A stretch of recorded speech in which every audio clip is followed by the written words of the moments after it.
here live with the PPT.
Welcome to the Rev Game of the Week, Thursday night edition.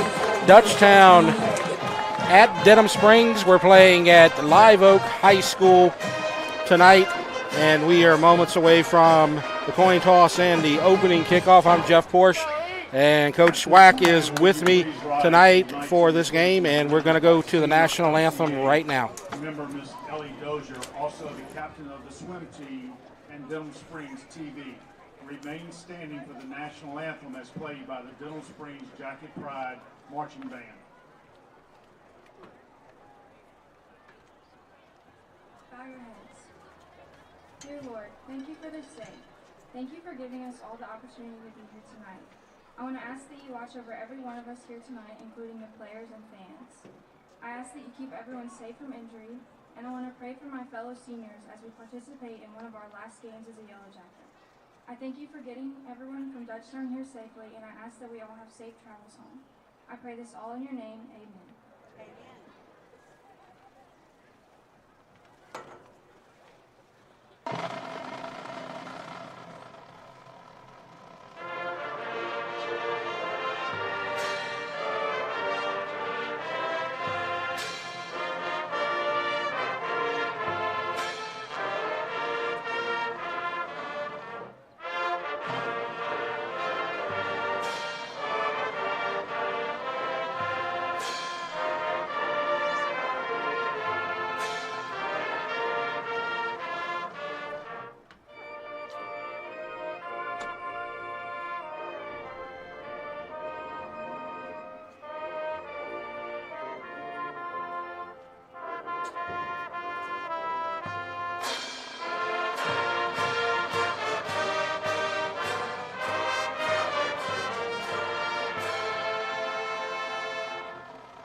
The Denham Springs Marching Band with the national anthem, and we are just about ready for football. Coach Swack, why don't we take a look at the coaches' records as this district game is about to get underway here.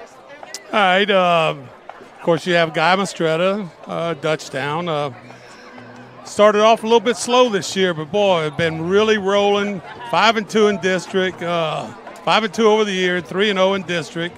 And then for the homestanding here, you have for Denham Springs, they have been sitting right in first place all year long. Brett Beard, third year, 13-14. And the notebook overall, you see right there, it looks like Dutchtown has the 2-0 advantage, but that's not a typo. The series is tied 1-1. In 2005, that was a Sunday game because of Hurricane Rita.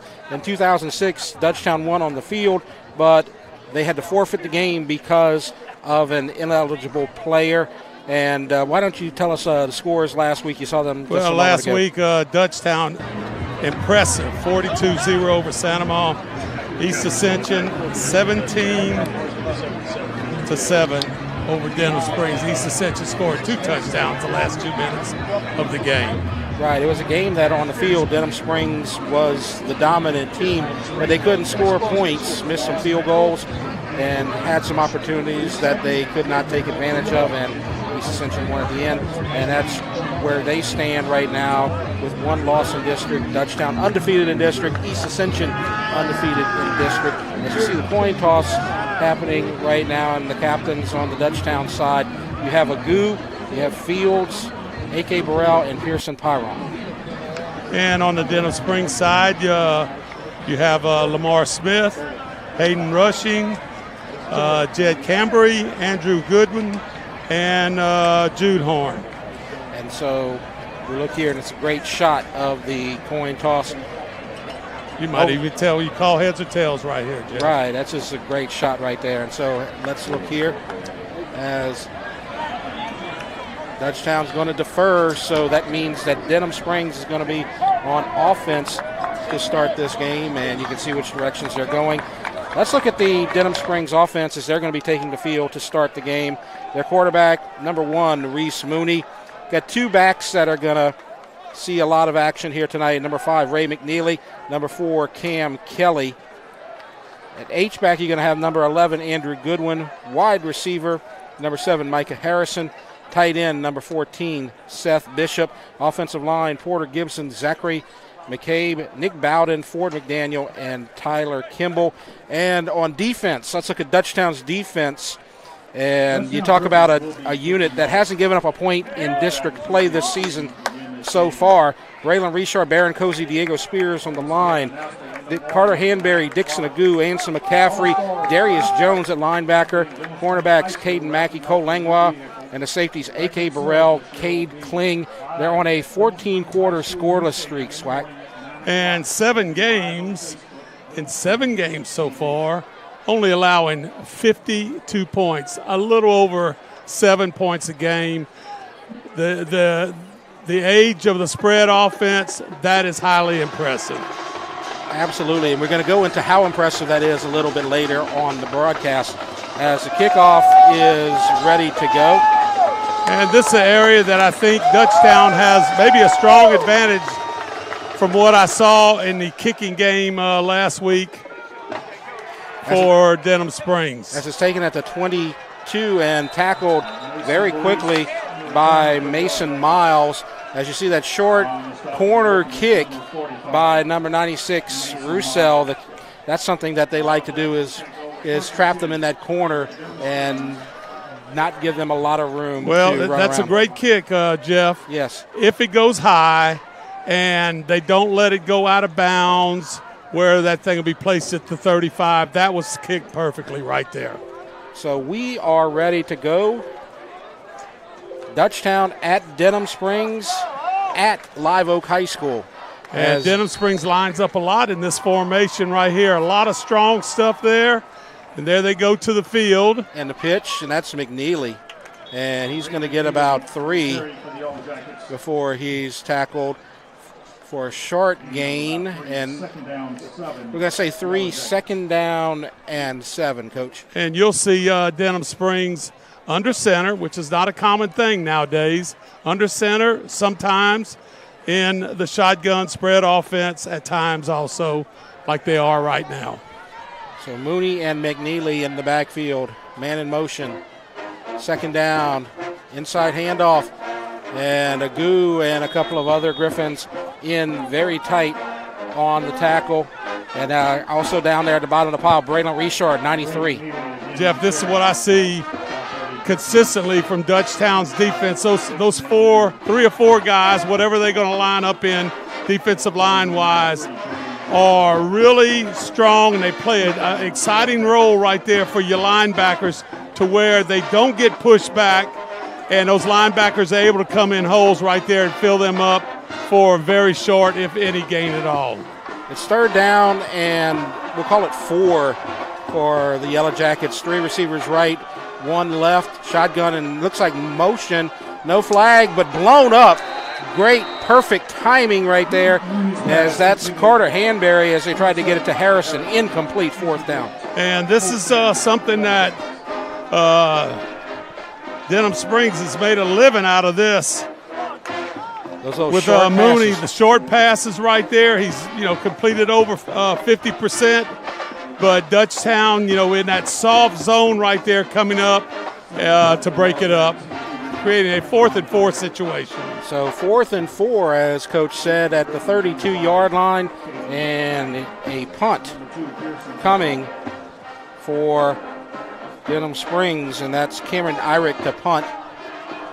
2 men deep, and it's taken at the 36, and that's Mackey, and he's trying to make something happen, and he goes backwards. Mackey went left, Mackey went right, Mackey went straight up the middle, and basically, if you watch the replay of this, he ends up getting tackled exactly where he caught the ball.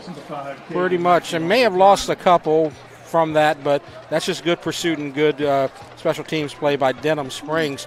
As it's first down for Dutchtown, and Pearson Pyron and the Dutchtown offense will head to the field. We'll get the offensive starters after this play. You'll see Dutchtown a lot with this tight end situation.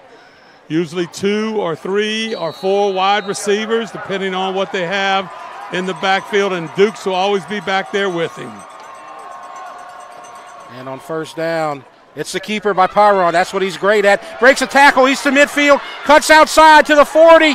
One man to beat, and he's pushed out of bounds to the 25. Big gain by Pearson Pyron as we look at the offensive starters for Dutchtown. Pyron at quarterback, and, of course, Gary Dukes, as was mentioned. A.K. Burrell at running back as well. We'll see him soon. And then a receiver, you got Mackey and Adams, tight end DeSherry, Wayne McKinney, Taylor Graham, Chase Cangelosi, Hunter Lowry, and Ethan Fields are the line. 1st and 10 from the 26. And there's Dukes waiting patiently and gets about 4 or 5 on the carry. All right, let's just go back to the first play. If anybody in Santa Ma is watching the game, they said they're running Pyra again. I call it a fake and go. And we saw it. We had a perfect lineup, Jeff. Yeah. Just wide open, and he made the best of it down there. Something that Dutchtown's going to do a lot of, pulling that guard and tackle. They are special running that, whether they block it for Pyron or the running back Dukes. 2nd and 7. We're going to do the Denham Springs defensive starters after this play. Pyron hits a first down into the red zone, so it's going to be 1st and 10 for Dutchtown as we look at Denham Springs on defense. Their front line, Porter Gibson, Caden Davis, Alex Chandler. At linebacker, Eli DiGirolamo, Jonas Clark, Hayden Rushing, Jed Cambry. Cornerbacks, Mason Varese, Cameron Irick. Safeties, Deshaun McBride and Rancher Miller. And it's 1st and 10 from the 13. And shotgun handoff, and Dukes tripped up from behind. And it's going to be a short gain, 2nd down, Coach. Well, when you saw the play before this, Pyron, it looks like they were caved down. This is the one they just ran with Dukes. And able to just, he had the opening right there. Denham did a good job of squeezing in there, and he got tripped up. Look at Denham in basically a 6-man look. Yep, almost forcing them or baiting them to throw, and they stopped Dukes on the line right there. Look at number 2 with the tackle for Denham. Big tackle right there by number 2, Lamar Smith, senior linebacker. And I'm going to tell you what, he came through that hole right there, and Duke was trying to figure out where to go, and Smith right there met him in the hole right here, knocked him for a 1-yard loss. 3rd and 11. This is A.K. Burrell checking in, and it's going to be 4th down at about the 10. So he gains about 4, 4th and 7, setting up perhaps for the field goal from the right hash for Corbin Roussel, number 96. Dutchtown will get the first chance to score here in tonight's game. Well, Burrell tried to get it outside and maybe pick up something on the outside. You'll see that Dutchtown's not really involved in the passing game a lot, but they're highly involved in the running game. And the field goal is wide left, no good. So Roussel misses from 27 yards out, and this is the opposite of what we saw last week from Denham Springs. as Denham Springs drove down early and they missed the field goal. Now Dutchtown misses the field goal on their opening drive. And where Dutchtown has a strong suit in the kicking game, especially extra points and field goals, not so strong on the first time that they get the ball. 0-0, first quarter. 7:28 left to go here in the opening quarter, and Denham Springs will get their second drive of the night, a 3-and-out on their opening drive. Inside the 20, the field goal try, and so they move it out to the 20 just like a touchback. And there's a pitch out and a short gain, 2 or 3, as that is Kelly, and taken down by a couple of Dutchtown defenders. 2nd and 7, no score, first quarter. So both teams had the ball one time so far. 3-and-out for Denham. Missed field goal for Dutchtown. See Denham in that 3-man line right there. 3-4. And the handoff will go to Kelly, and nowhere to go. Does get a couple of yards. They're able to push forward, but just a big scrum up the middle, and I believe that's Richard in on the tackle helping out, and it's going to bring up 3rd down, and we'll call it 3, Coach. So and this is where Denham did a tremendous job against East Ascension last week. Could not get the ball in the end zone, but I think on 3 or 4 different possessions, drove it the length of the field, just could not get into the end zone or make the field goal. Right. Now they have the tight formation under center. Receiver right, play fake, trying to set up the screen. Now pressure, cuts outside, 1st down. Outstanding job there by Mooney. Good patience. Really didn't buy the play fake, had pressure. You see the rush outside from Hanbury. Nice little blocks right there, offensive line. They're not even thinking run. They're thinking pass all the way. And really did a good job, Mooney. When contact was made, he was able to push forward for an extra yard or so for the 1st down. Agu made the tackle, but it's 1st and 10 at the 32. Shotgun. Kelly. Nothing. Maybe 1 or 2. But Agu down there on the tackle again, as you would expect. Well, Chris Harrell, defensive coordinator, comes up with a 5-man look. Those outside backers just walk up on the line of scrimmage. Changes a lot of blocking. It basically creates a situation where maybe you should be throwing the ball in that situation. 2nd and 9 from the 33. Handoff. Jumps over the pile, gets about 3. So Kelly makes something out of nothing. And you see right there, in on the tackle, Diego Spears, number 70. It's going to be 3rd and 5. Well, Jeff, this is what I've seen by both defensive fronts. They've done a very good job of holding up the offensive linemen, linebackers coming in there and make plays, and only allowing just very short yardage in the running game for both teams. So 3rd and 5, possible passing situation. And a quick pass, slant, caught, and that's enough for a 1st down. Good catch there by Harrison in traffic. Oh, nice RPO here by Mooney. He's looking straight at linebackers right here on the fake. Not even looking where it is. The nice little slant, nice little pitching catch right there for Denham for the 1st down. Cole Langlois makes the tackle for the Griffins. We are well into the first quarter now, 4:15 left to go. Still no score. Dutchtown versus Denham Springs at Live Oak Stadium. And a fake and a deep pass downfield, and it is out of bounds, incomplete, as they try to get it to the receiver, but good coverage. See number 3, the intended receiver. That is Cameron Irick. Well,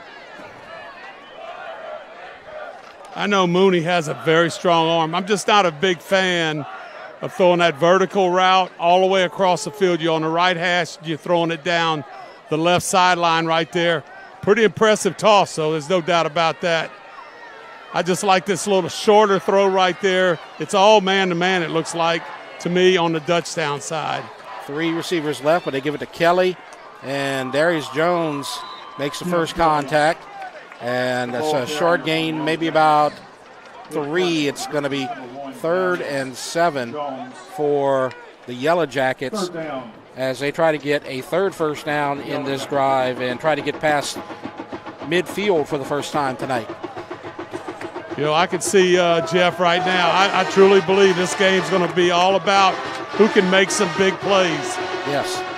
Pressure, and he's down. And talk about a big play right there. Nowhere to go as basically unblocked. Diego Spears gets the sack.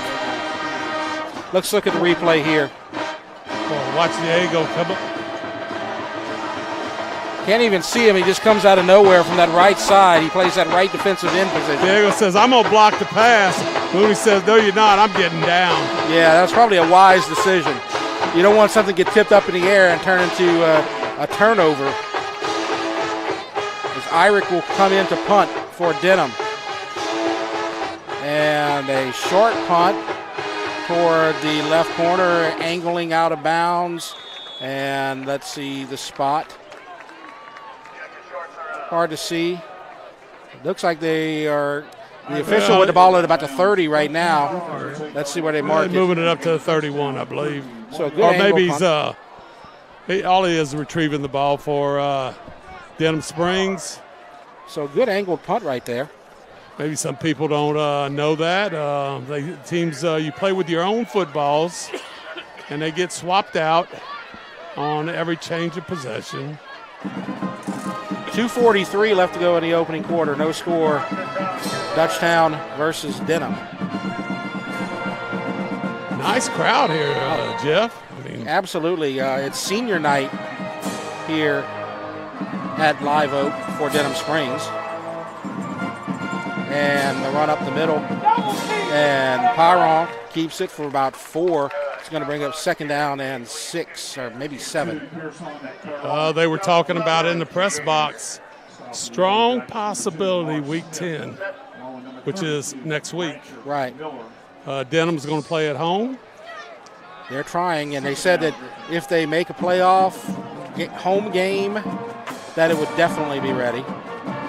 That's a possibility. 2nd down, and that's nothing for Dukes. As we saw this last week, the Denham Springs defense is very strong. They held East Ascension to 3 points in the first 46 minutes of the ball game, Coach. I can remember in watching that game this morning that one big play for East Ascension. That was basically it offensively. And one of the 2 touchdowns they gave up was a pick 6, so that's not even a defensive touchdown. So let's just see if Pyron might throw the ball here. No, they do the option outside, breaks the tackle, and is short by about 1.5 yards from our vantage point. It's definitely short of the first down as we get down to... It's going to be a long one, Jeff. Right. Let's see, their offense is still on the field, confident that they can get 1 yard. Well, they're confident maybe they can get them to jump also. We're now approaching that 1 minute mark. Still no score. And they're looking to the side now. They may be just running that clock right now. Denham's got that 50 look. 5 linemen, 2 linebackers. And a timeout called by Dutchtown. We're going to keep it here as they may switch to the punting unit. And let's look at the standings in District 5-5A. As I mentioned earlier, this is a very important district matchup because you have 2 of the top 3 teams in District 5-5A, Dutchtown and Denham Springs. Denham Springs could still win a district title if they win here tonight and win next week, and then they would need some help from Dutchtown to beat EA. Dutchtown controls their own fate, though. There's no doubt, and that's always nice as a coach, that you don't have to rely on somebody else losing or winning a game. And this is the thing that people don't understand. At the non-district, everybody in your district, everybody on your schedule could win. But when you get in the district, people that are in your non-district schedule might not be winning, and only half your district games are going to win. So it's always crazy. And we'll go over some power rankings a little later on in the game. Right, and the third team in that top 3 is East Ascension. Our game of the week tomorrow night will be here as well at Live Oak, as Live Oak will take on East Ascension. So things will be sorted out after tomorrow as a fair catch called and made. Over 40 yards on the punt. So good punt by Roussel as Reese makes the fair catch. So no score. And Dutchtown's offense has scored a lot of points in recent weeks, and so far Denham has held them scoreless. Not a real surprise that Dutchtown hasn't given up any points, though. I'm going to just say that, I'm not sure how good of passing attacks they've seen.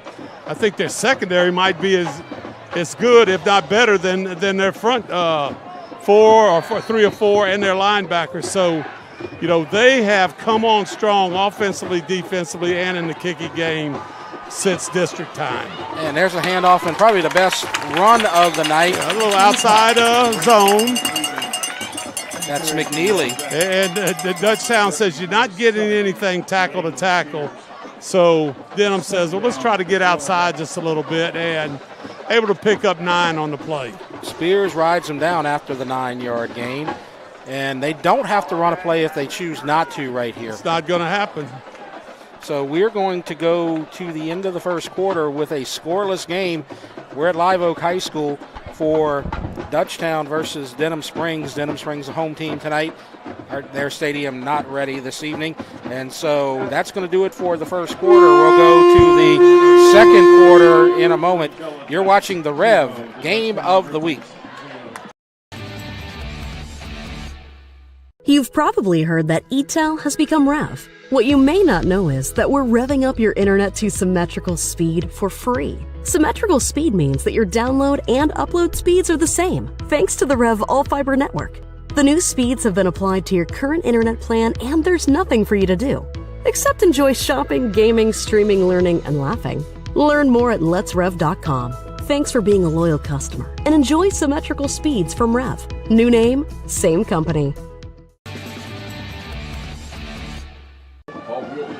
Welcome back to the Rev Game of the Week. No score, Dutchtown at Denham Springs. We start the second quarter, and it's this game being played at Live Oak High School. And, Coach, this is a great facility. We're going to be out here tomorrow for a second game as well. Yes, and we're just looking if we can get a camera shot over here to the left. Nice field house in the back of the end zone right here. And nice situation where you practice, you lift weights, and come out here and you practice right here on the field. Not very far to walk at all. 2nd and 1 for the Yellow Jackets. Handoff and a big hole and a first down.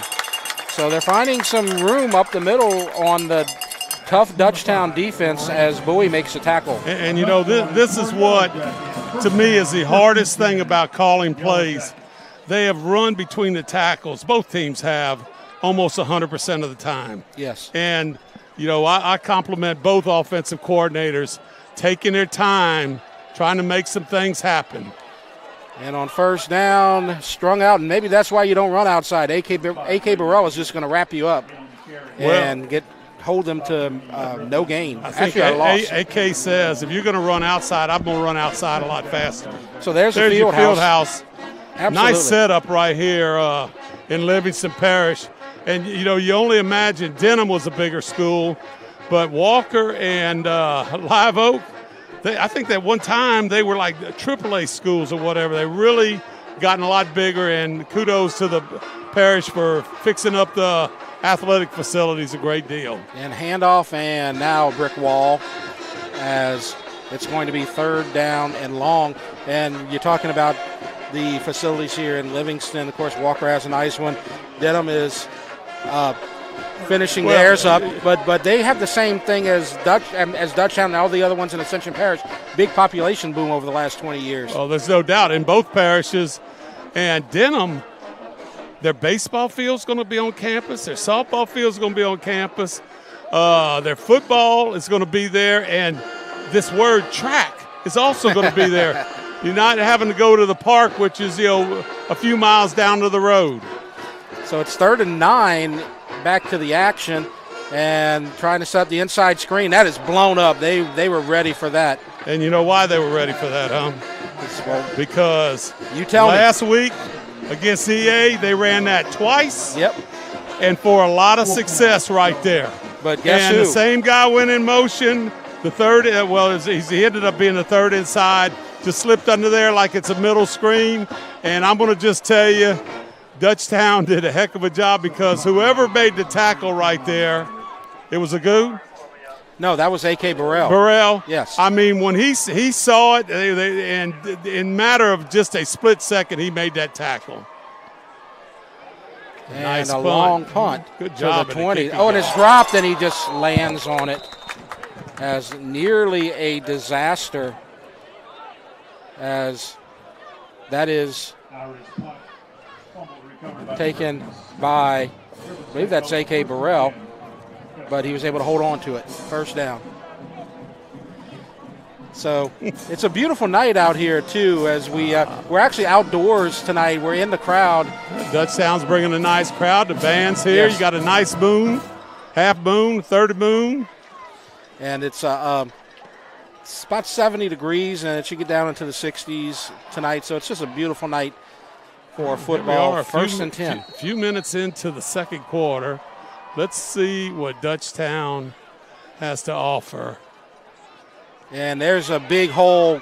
Tries to cut outside and gets about 5 or 6. That's Dukes on the carry. I mean, that's just my calling of a play. It looked like outside power where the quarterback is reading a lineman, usually the last man on the line of scrimmage, and either hands that ball off. It's just kind of like a veer play or inside zone play where you read somebody. Second down, and the option keeper, Pyron, is going to bring up 3rd down and 2 or 3 for the Griffins. And I want to bring this up, Coach, because you kind of hinted on it.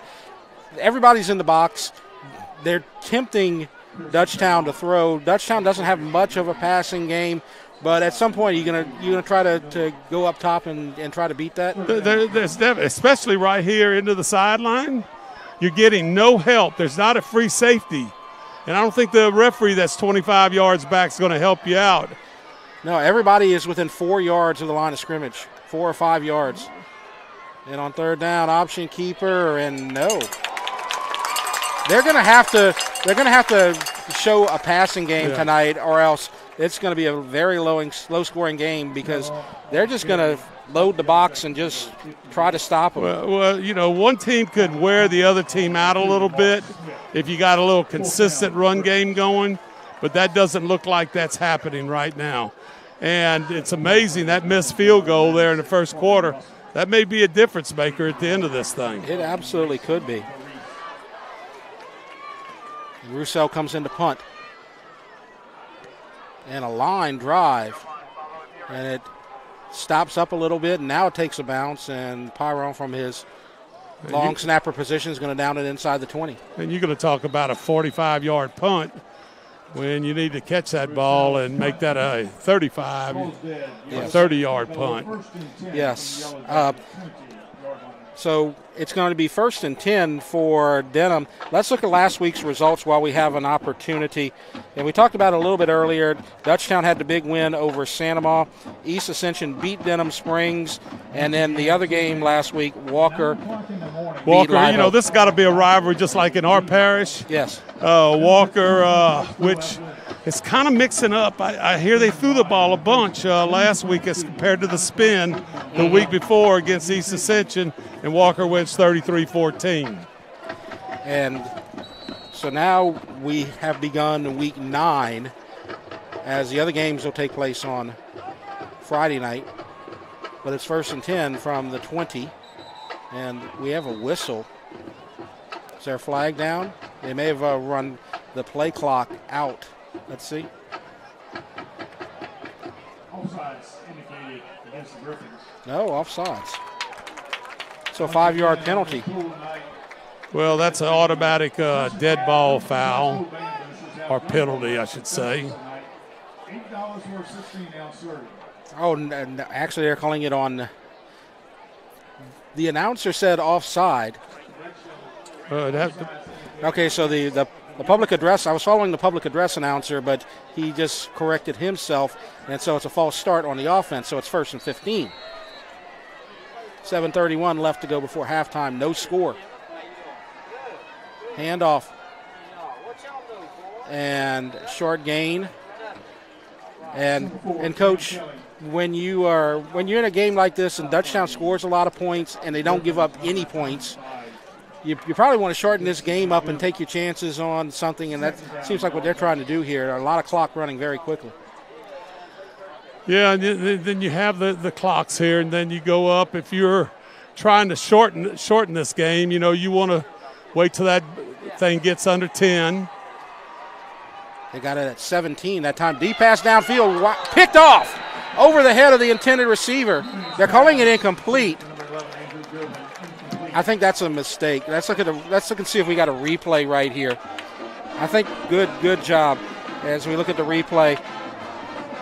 As Mackey, Nope. I don't know. Fumbled. Did Not he fumbled. drop it? Ball rolled out, dropped it. Okay, yes.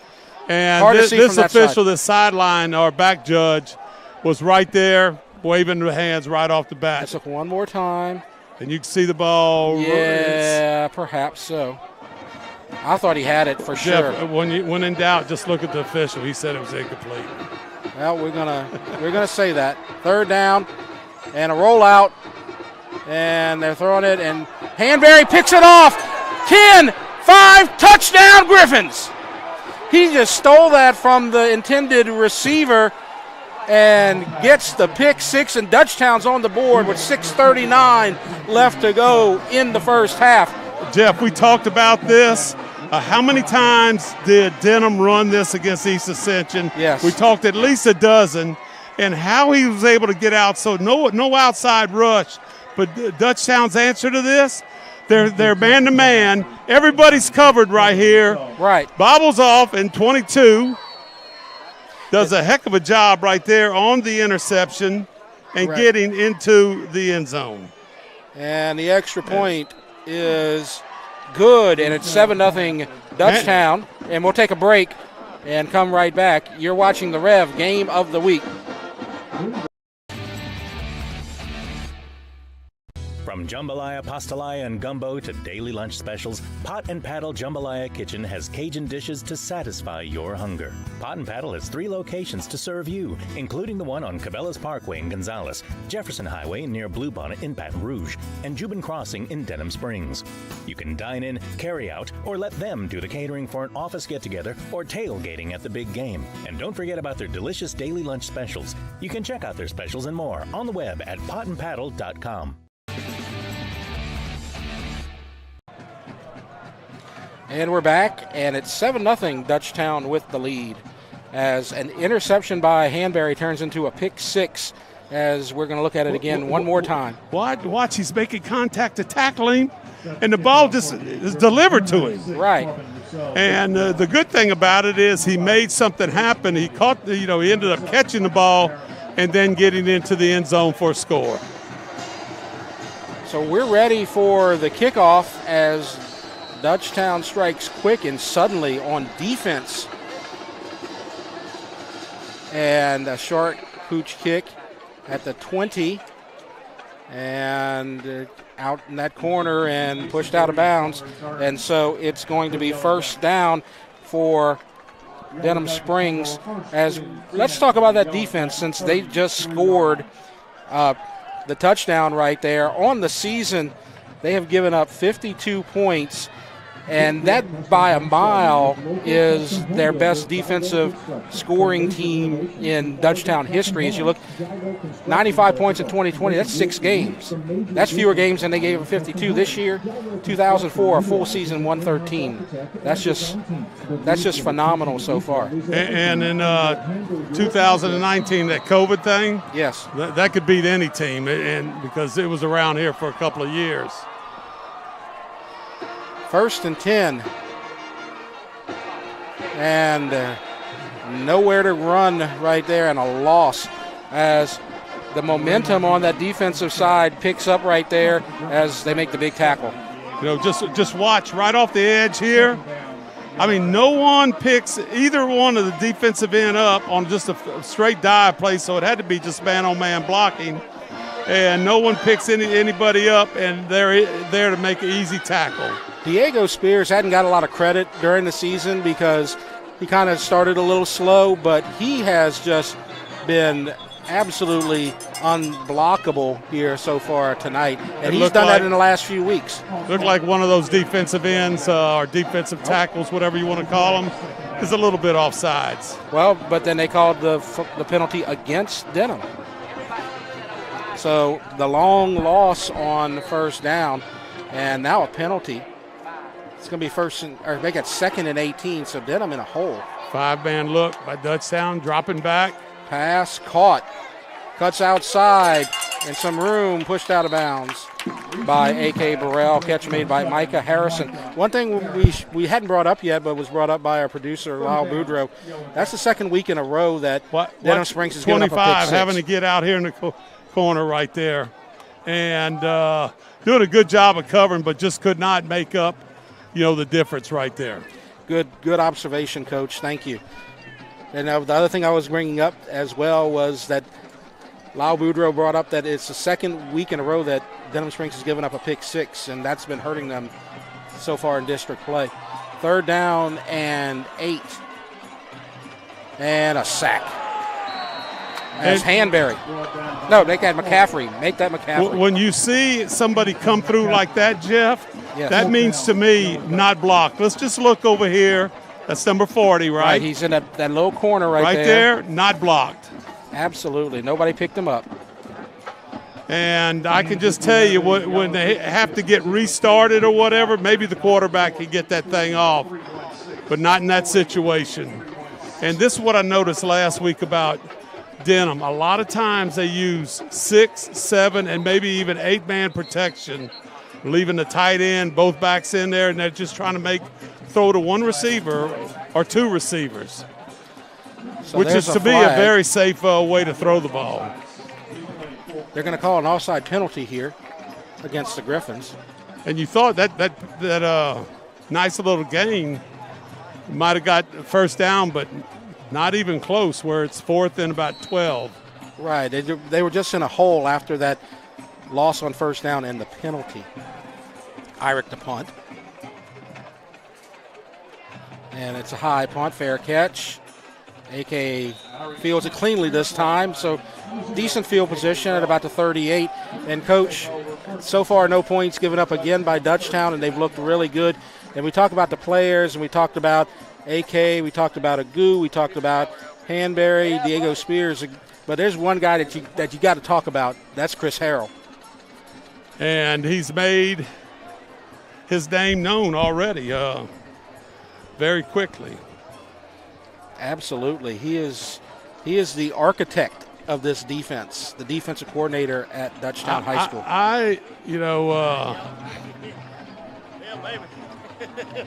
I know they have some good players and stuff like that, but that doesn't necessarily mean, it looks like they've well coached up in all the fundamental things to get their job done. And Coach Harrell has done a nice job of setting his group together. And I like when they're playing number 0. Yes, that's AK. AK Burrell in the backfield. A little offense yes, and a lot of defense. Absolutely. That's probably one thing, if I had to go back and do it all over again, that's something that I would change. Maybe not a lot of people.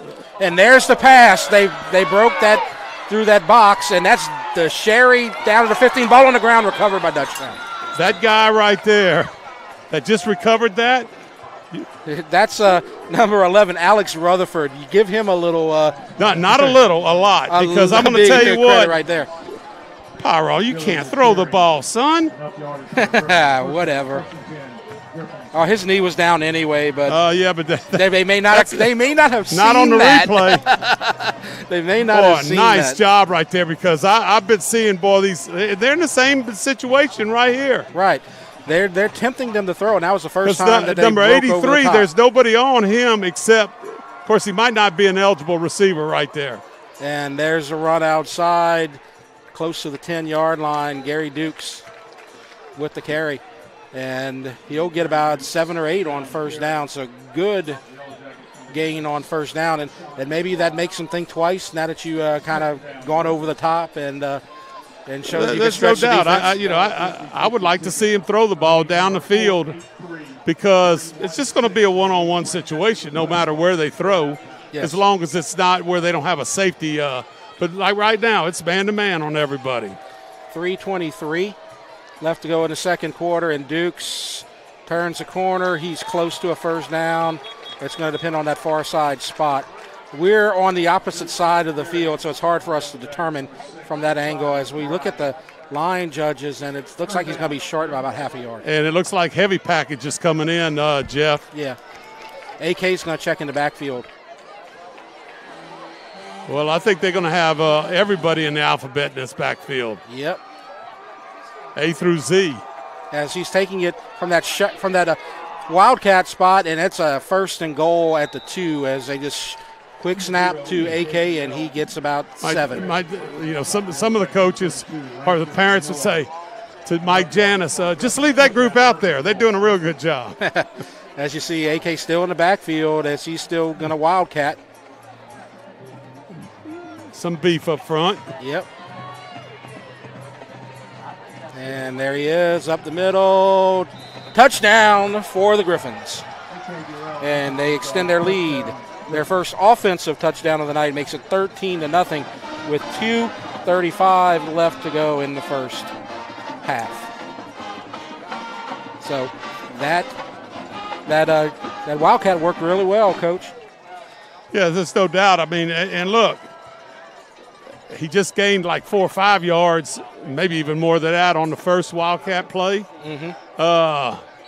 This is supposed to get a couple of yards. But let me just tell you, what they have up there defensively right now is what they've been having the entire game.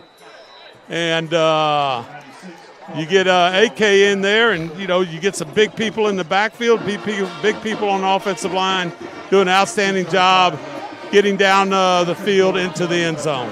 Now it's 14-0 as the extra point is good. And so Dutchtown takes a 2-score lead with 2:35 left to go. Before let me finish here. We got to talk about the halftime show because we're so close to halftime.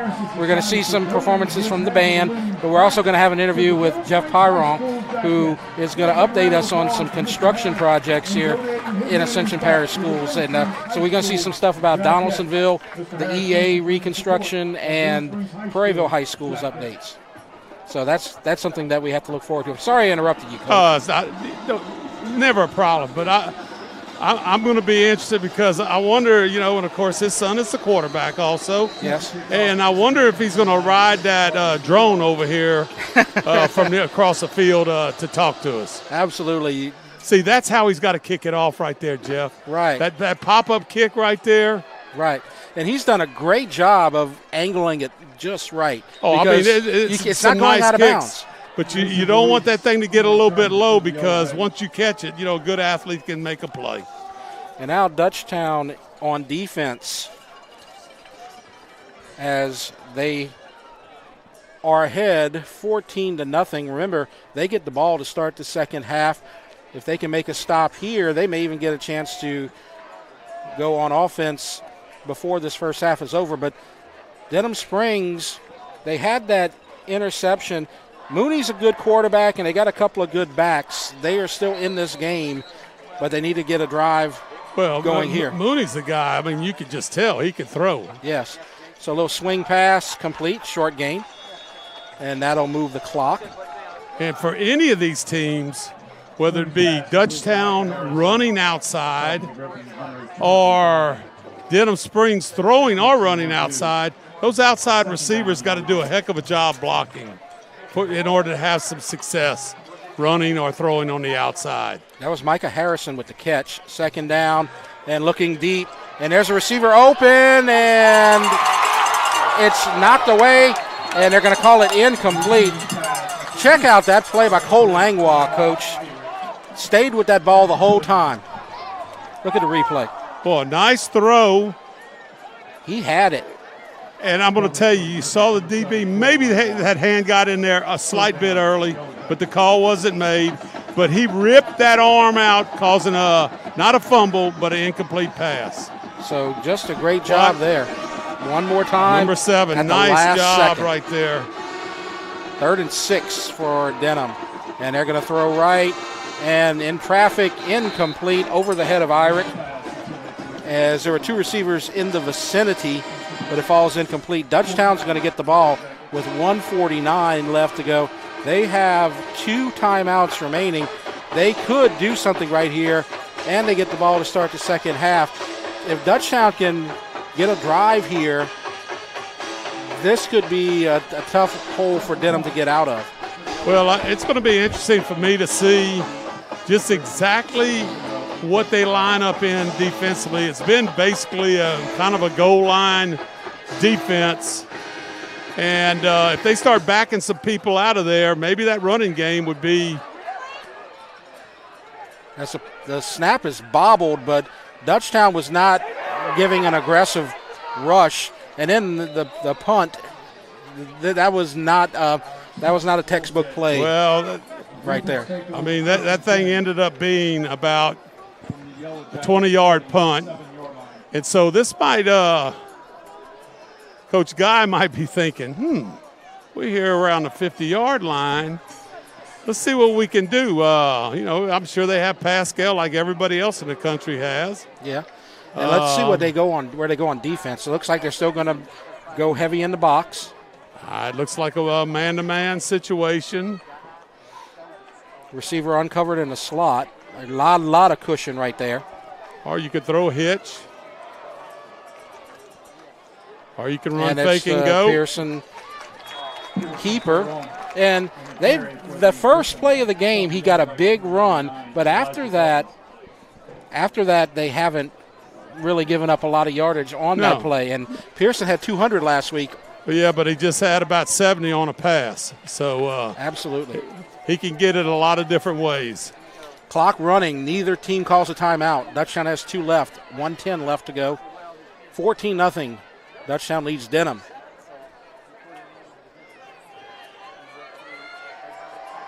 Shotgun, quick throw, deflected, and winds up in the hands of Pearson Pyron, but it's going to be incomplete. I don't know if that was just a check-off or not, but when you're throwing quick like that, you got to be able to block them a little bit lower to keep those hands down.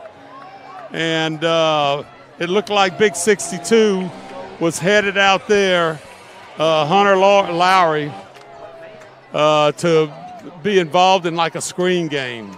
So 56.2 left before halftime. 3rd down for the Griffins.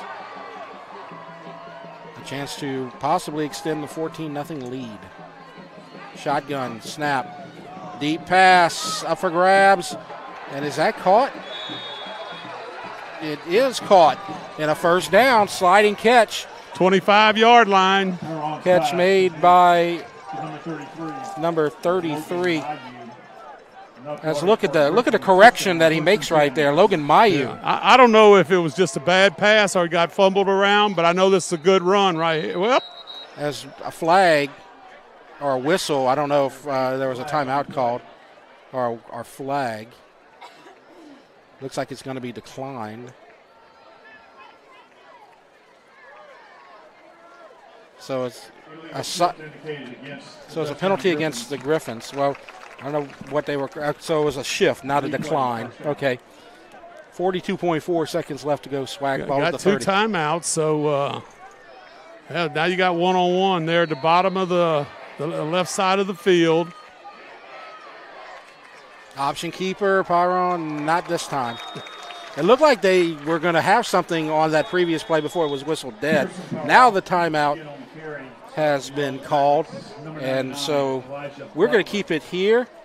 And why don't we talk about Dutchtown's season so far, if we can, and look at their schedule and results, because they started out, and I remember covering those first 2 games for Rev, and they just did not look like the team that we have right here.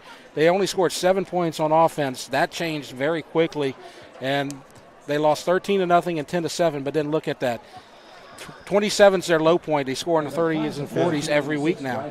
Been very consistent. The first part of the year, very consistent on defense. The last part of the year, very consistent on defense. And then since the change at quarterback, very consistent on offense. And I think throughout the year, the kicking game has been pretty solid for them. Just kind of gelling as they were replacing Dylan Sampson. They struggled with that early, but Gary Dukes is and I saw Sampson the other night for Tennessee scored 4 touchdowns throughout the year. He's got a great season going over at Tennessee. That whole team does. 2nd and 15. And a keeper, Pyron, trying to find some room. Weaves through to the 25. And let's see if they call their final timeout. They do not. Get a little hurry up right here. And it looks like there's a Denham player down, so there may be a timeout called. And so there's going to be a stoppage with 18.6, and Dutchtown does not need to spend their timeout, which kind of expands your opportunities right here. But that clock will start. Yeah. Jeff, as soon as the player gets seen to. Okay. And whatever happens till he gets completely off the field, if that's the situation. Right. And so my point here, with 18.6 seconds, Dutchtown has to be ready to run a play, because I'm sure they would like to get a little bit closer for a possible field goal try if they don't get into the end zone. That's Lamar Smith, who was injured. He's going off the field. Looks like he's going to be okay. They're doing a good job there. Both teams lining up. So Dutchtown will not call a timeout. They still have that one left. But as you say, the clock should run. And there it is. 16. And another option keeper. And they're just kind of setting up perhaps for the field goal right here with 8 seconds left. And so they cut it down to 5, 4, 3, 2, and now the timeout's called at 2.1. So they'll set up the field goal attempt by Roussel. And while we are in a timeout, let's look at Denham Springs' schedule and results this year. They only have 2 losses as well, same thing as Dutchtown. It was just a really tough loss to stomach for Denham Springs last week, as they dominated that game but gave it up in the end, 17-7. Their only other loss is STM, and they're a really great team. Yes, and you would think that Liberty, I think Liberty's season has been just a big disappointment so far, when the very injuries. good running back has basically not been able to play, and that changes a lot of situations for everybody. So St. Thomas More, I've been watching them. They beat Turlings last week. Big play right there. So that's probably playing St. Thomas More pretty good right there. So here comes a 37-yard attempt by Roussel. And it's up, and it is long enough. And it's good, and it's a 17-0 game. Big play in high school right there, Jeff. You don't see 37-yard field goals every day. So halftime, and it's 17-0 Dutchtown. We're going to have the halftime show in a few minutes, as we're going to have an interview with Jeff Pyron and some other halftime entertainment. So stay tuned. It's 17-0 Dutchtown with the lead over Denham. You're watching the Rev Game of the Week. Chris's Specialty Foods has been making Cajun meat products for almost 30 years. We do all the prep work so people can have home-cooked meals without spending all day in the kitchen. Everything is done ourselves. With 3 locations in Louisiana and a 4th in Texas, we needed all of them connected to the same system for point of sale and telephone. Rev Business set us up, and it's been a game changer. They have everything as national companies, but with real local service. Rev Business is authentic Louisiana, just like Chris's. BT Chapman and AJ Pickett with Advantage Therapy are honored and excited to team up with Dutchtown High School's athletics. At Advantage Therapy, we are dedicated to helping our patients regain the highest possible functional status through one-on-one patient care. Advantage Therapy has spent nearly 2 decades providing both outpatient orthopedic physical therapy and occupational therapy to the people of Ascension and surrounding parishes. From all of us at Advantage Therapy, go Griffins! Tell your daughter. Halftime, 17-0 Dutchtown leads Denham. We're about to get a performance from the Denham Springs marching band, and then we'll have the interview with Jeff Pyron after that. So we'll take it to the field and get ready for Denham Springs. And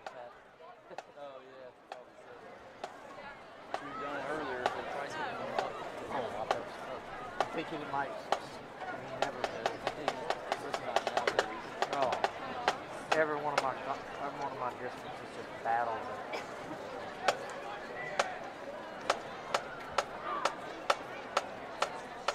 The Jackettes are led by Colonel Ella Pierce, Lieutenant Colonel McKinley May, and Captain Laura Howard.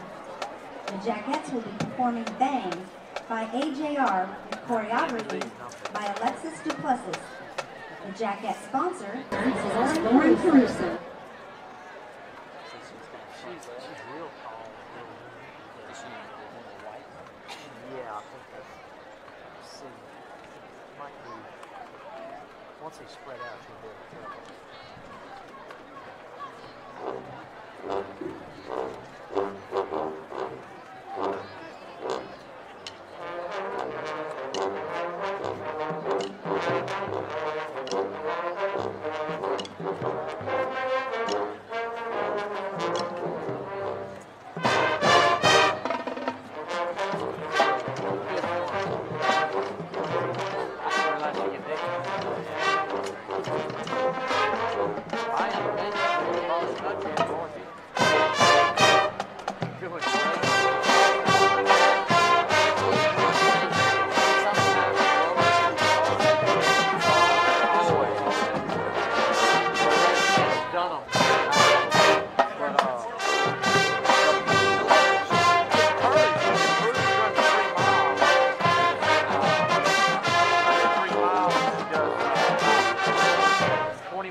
Duke's Seafood and Steakhouse is proud to sponsor the Denham Springs High School Band in honor of their very own valued employee, Luke Danino.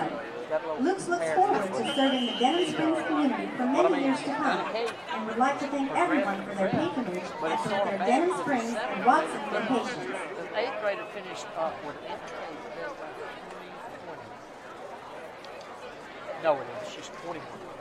She used to run 23 something. That's 3 miles, but she's improved, in 2 years. But yeah, that's what it is. That girl runs 17. And the boys won at 17:01. She's at 18 flat. I mean, and she's in the 8th grade. They're going to be, they're going to be so many track people trying to get them, because they run the 3 mile, then they'll run the 2. Whatever it is they run. But by the way, the state meet last year, Lucy was in the 2nd grade. She's 8th grade now. She won 2nd place in the state meet, so she's got 2nd place in the 8th grade. She'll get 1st place this year. And she'll just be like 4 years, and you read about those things, schools other places. I'm like, how did the kid, win state in 4 years? Yeah. But she runs that thing. Look, has like Katie's build when Katie was that young. And got the naughty legs and just, she sprints frequently. And then when she gets too fast, she'll fall back. Her form is really good. Anna Kate has a different form, but she does real good. But she's learned that if she pushes too much, she died too bad again. So she holds back too much. She'll kick in. And then indoors, it was so funny, she got messed up. She kicked in and passed like 12 people, and when she's getting up there, the guy goes, "You got one more." So she kicked in again, ran her best time, and coach was, "Well, maybe we're on a miscount." You were saving too much. But that guy is an old guy, been coaching 30 years, and I think he's won state 24 or something. And he does the boys, the girls. But he's cool. He gets the older ones. When she was 8th grade, he gets the older ones to stay at different points in thirds at 8th grade. So he just keeps getting it. I think he was going to retire, but when he the other little girl came over, he said, "Yeah, I think I'll hang around for a few minutes." Yeah. They said, "Well, maybe I'll stay on as they had another good player with Taz, but I'm saying the Taz is so good. We might just see the guys. Yeah. I remember they went to my that's why.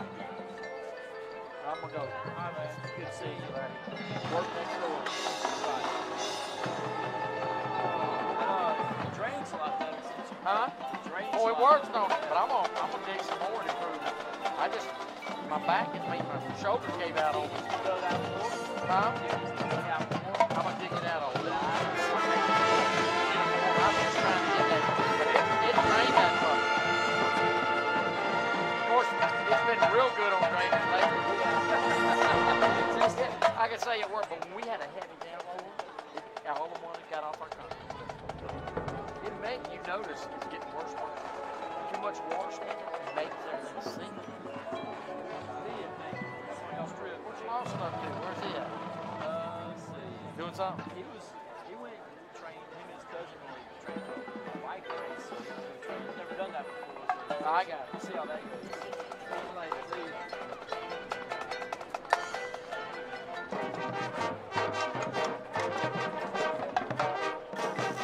Y'all take care. If they stop the back, text me. Call me, say, "Hey, Ray, come back." I know you just messaged. How you been?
Great performance by the Denham Springs High School Band, and we are nearing the end of halftime, but we have a special guest to join us for halftime interview. And so we're joined by Jeff Pyron from Ascension Parish Schools. And Jeff, it's a good night for you, and thanks for joining us. Yeah, thanks for having me, Jeff. And being up, 17-0 right now is a little bit makes me a little happier to come and talk to you. Oh yeah, and I know I'll bring it up before we start. I know we got to mention it. Pearson last week had the big game and was named the WBRZ Fans Choice Player of the Week. How does that make you feel as a dad? Oh, really excited. I mean, happy for Pearson, but really happy for the offensive line. I mean, the defense been pitching shutouts. I think it's a team effort. Yeah. And Pearson kind of told his O-line that today. You know, that anybody could have ran through the holes last week. So it's when the running back or quarterback's doing that, you have to give kudos to those guys up front. Right, absolutely. And, of course, you got a lot going on with Ascension Parish Schools. And last year you were really busy. You had to get all those turf fields done, and you got all that. And so you'd think you get a little rest, right? Not really, right? Yeah, not much. I mean, that's why we're playing here at Live Oak, yep. Tonight. Same thing kind of happened with Denham Springs. Yeah, and, of course, you got all the stuff going on in the parish with the schools, and you got the renovations going on. First, let's talk about Donaldsonville High School, as you see the renderings right there. Yeah. Talk about what's happening. Yeah, so, Jeff, we're changing the whole face of Donaldsonville High. This was a cafeteria expansion. There's a cafeteria, and their drama department is growing. So we took this opportunity to make the stage and its surrounding areas a true performing arts, curriculum for them. Yeah. So they're looking to draw more students into it. And you see here the administration office. This is our security vestibules, right, where you walk in. Theirs right now is probably 10 by 10. Oh. And look how beautiful this one's going to be. It's going to be really, really nice. So let's talk about EA now, as they started tearing it down last week, and this is what we're going to see in the near future. Yeah, we have modular structures on the freshman football field at East Ascension, and you can see the new face, and we're calling it the EA makeover. And so it's a one-for-one classroom change with admin office. It's going to be absolutely beautiful. Match that whole corner at Irma and Worthy, and you can see here the EA shield, and this is sort of where you would unload from the buses. It's going to be a nice gathering area where Miss Avery can have teachers and things, a little congregations and yes, and do some development there. And then you can see hallways. We're taking the opportunity to add in, lots of branding, if you want to call it that, through the new schools that we have. Absolutely, and it looks great. Great idea. Now Prairieville High School, which is now underway. We're going to see some drone shots soon about that, but talk about that. Prairieville High, if you look at it, the Center of Excellence at Prairieville High is criminal justice. That's why it looks like a courthouse. So that was the inspiration behind it. Mm-hmm. So we're in the construction right now. They started on the gym, the contractor did. Yeah. What you're looking at here is Prairieville Primary is at that top right corner, and then that's the athletic facilities. It'll have turf field just like all the others, and baseball, softball, practice fields, paved parking lot. So we're excited about it. And then this is the cafeteria, a lot like Santa Mo's cafeteria, the new one that we built there with the stage and all, but state-of-the-art lighting and serving lines. Mm-hmm. This is your entrance to your gym. So you can see the massive structures of the columns and things like that, but that's what's going to lead you into the school from the north side, the back side, to get you in it. And what you see in here is an aerial of the academic portion. So prior you've seen the athletics. This is the academic. It's a full 2-story building. It's going to have access from Parker Road as well as 929. The roundabout's coming. You can see that. We're working with the parish and Move Ascension on that one. So we had 34, 36 days of dry weather. So, I know people want rain right now, but I don't want any rain. Right, great timing. Yeah, it's working out perfect. You had the other problem last year. That's right. That's what made it delayed. Hurricane and too much weather. So we were happy to not have that and make progress on all of these schools. And, we definitely want to thank everyone that voted to pass the bond and have the confidence in us as a school system to build these buildings and, have the foresight that the board did to handle growth and those kind of things. So I'm looking forward to finishing these buildings, and it's not going to be anytime soon.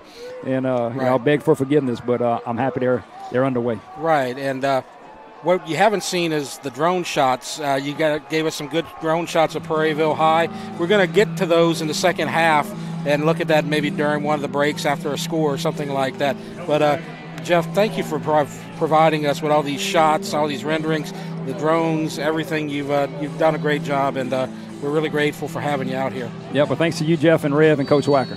All right, so we're going to let him join his family for the second half as the second half gets underway, as the kick's taken at the 21 by Lagarde, and a short return, and Dutchtown will take over. 1st and 10. Looks like a tackle made on the Denham Springs side by number 19, Kai Dwaron. And, Jeff, if you coach Beard, you say for either side of these teams, defensively, you want to make each offense have to really earn some yardage to get in scoring position.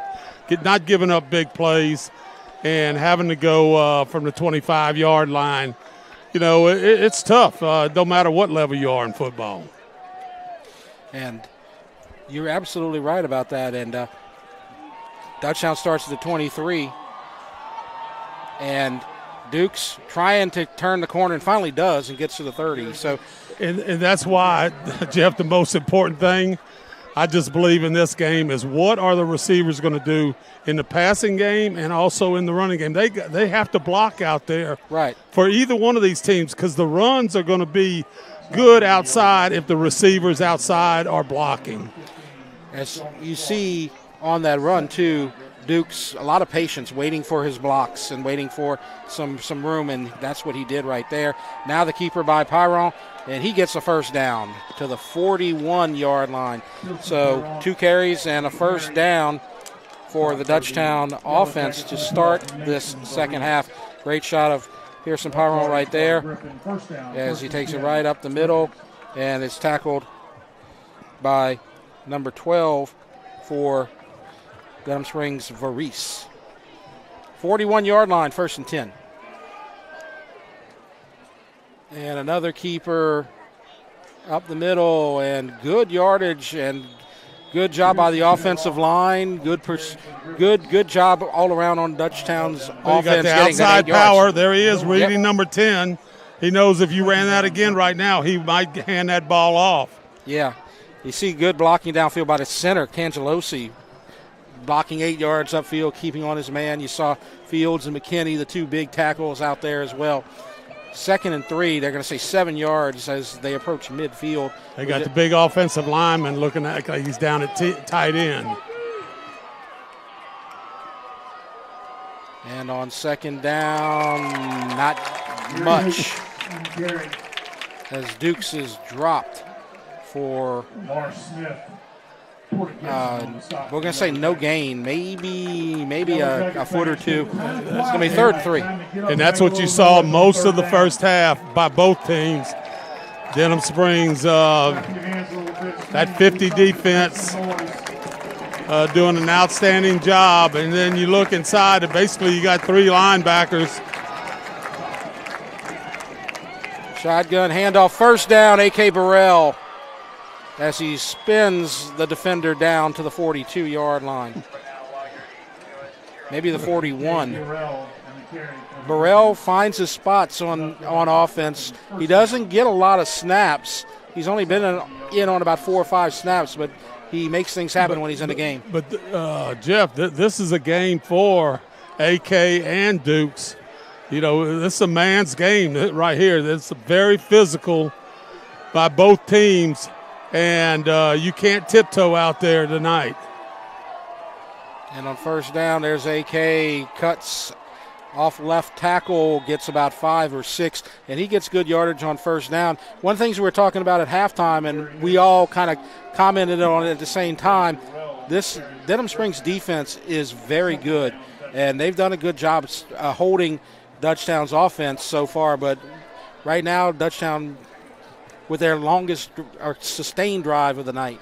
And it's not, when you say a big play, this was a big play right there. That first down, they pick up 6 yards. Yes. And on the 2nd and 4, shotgun handoff, Burrell. He's getting more carries here in the second half as he gets a first down inside the 30 to the 29. It's a 3-score game right now, 17-0 Dutchtown with the lead.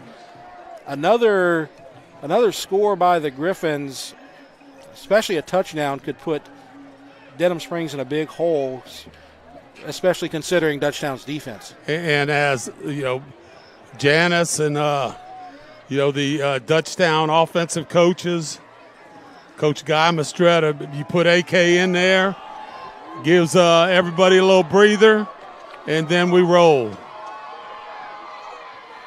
And not much there. I'm telling you, this Denham Springs defense is playing strong. They got great line. They got a great secondary, as they have a lot of seniors on the front and back end, and they're doing a good job. It's 2nd down and 10 after no gain, with 7:48 left to go in the third quarter.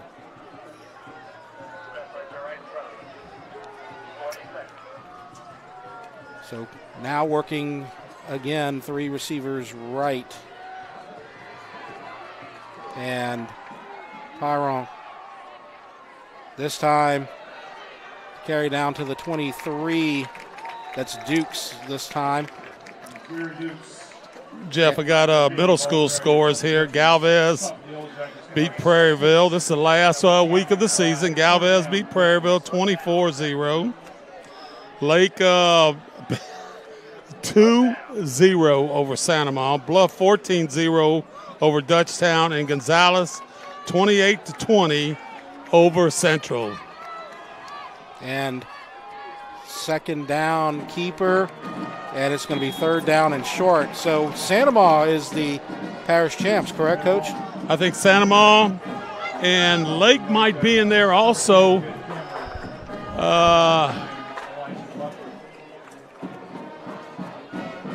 I know Santamon has 1 loss on the year, and I think Lake and Galvez, or Lake has 2. Making a correction here, it's actually 4th down that I mentioned was 3rd down. It's 4th and 3 right here. And they're running the clock down inside of single digits, and they do run a play as Dukes gets the first down. I thought maybe they'd look and see what was going on and call a timeout, but they decide to snap it with about 5 seconds left on the clock, and they get a first down. Well, that could be, that could be the strategy of either one of these teams. Yes. I mean, when you look at Denham Springs, their coaching staff, it's pretty obvious that, we're going to be very, very good on defense.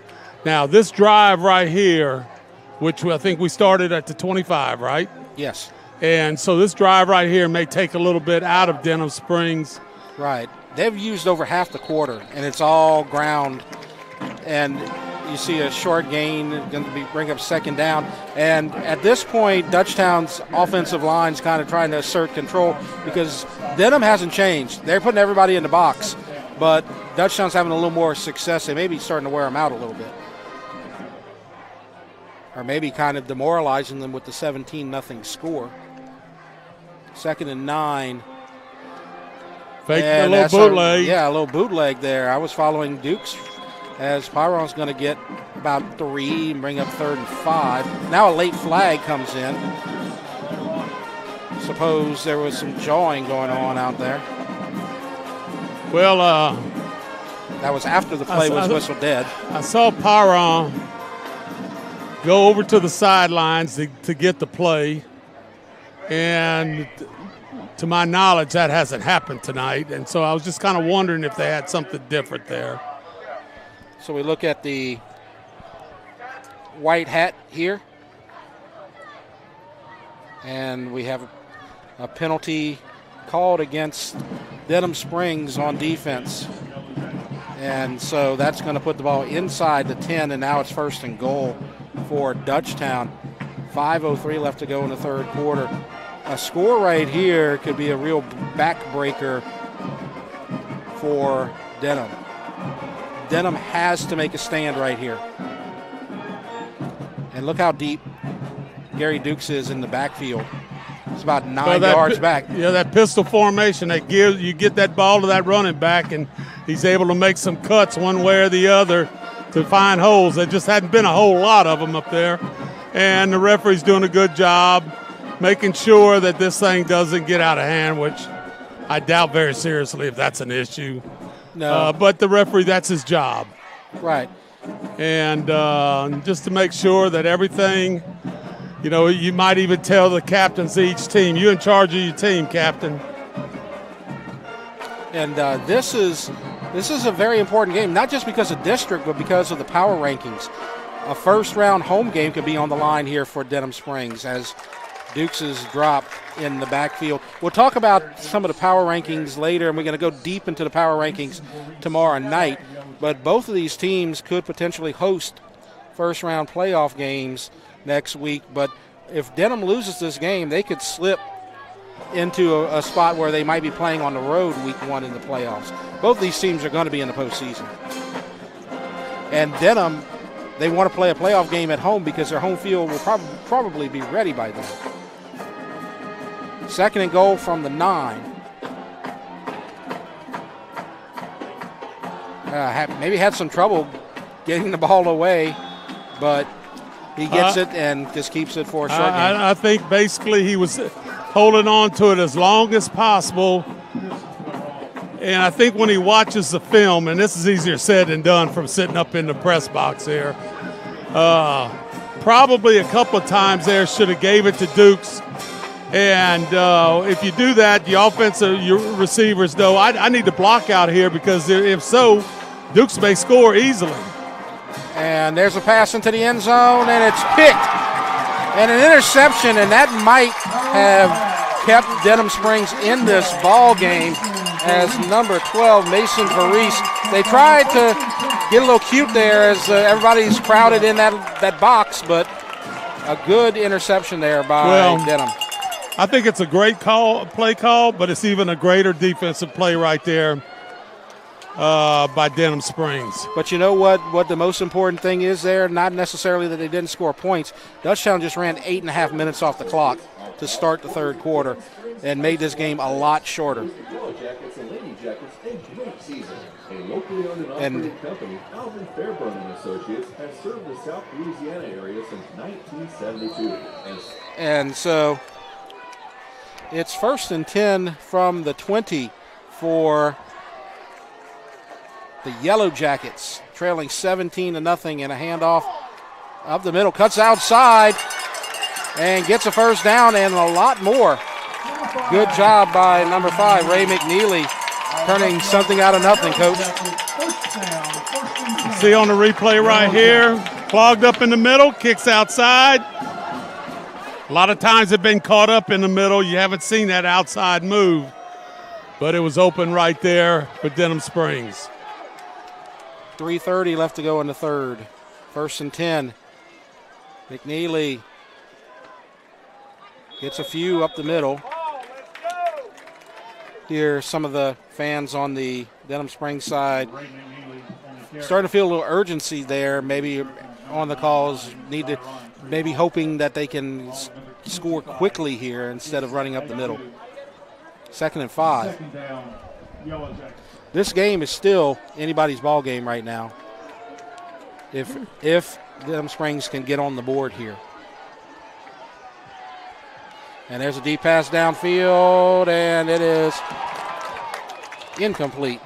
A good attempt there by number 13, Lionel Dawson, senior wide receiver. And number 7 on the coverage. Nearly got able to pull it in, though, but that's Langlois on the coverage in the secondary. I'm going to just tell you, it was kind of a double move, a little out and up look. And Langlois was step for step with the Denham receiver. And so now third down pass caught. It's going to be a first down. The drive stays alive as a catch made by Goodwin. Goodwin, a nice job finding that hole in there. And then after he catches it, you watch it right here. If we see the replay, watch after he catches it right here, Jeff. 2 hands on the ball right there and picks up another 3 or 4 yards right there on the play. And now all of a sudden, Denham Springs is driving the momentum, shifting in this ball game. They trail 17-0, need to score now. And a deep pass on the other side, and there's contact, no flag, incidental contact. And it's going to be incomplete. They're trying to go on the other side that time to Lionel Dawson. But they're going to call it incomplete, no flag, 2nd and 10. 2:23 left to go, 17-0. Dutchtown leads Denham. 2nd and 10 coming. One thing to keep an eye on, too, Dutchtown still has not given up a point here tonight and have not given up a point in district play so far. That could be in jeopardy here if Denham can get a couple more first downs. As the handoff up the middle for about 3, McNeely. The scoreless streak is actually at 16 quarters, which is the equivalent of 4 ball games now for the Griffins defense. 3rd and 7. 2 minutes left to go. Quarterback gets the call from the sidelines. Scoreless streak. How big are the play of these defensive backs?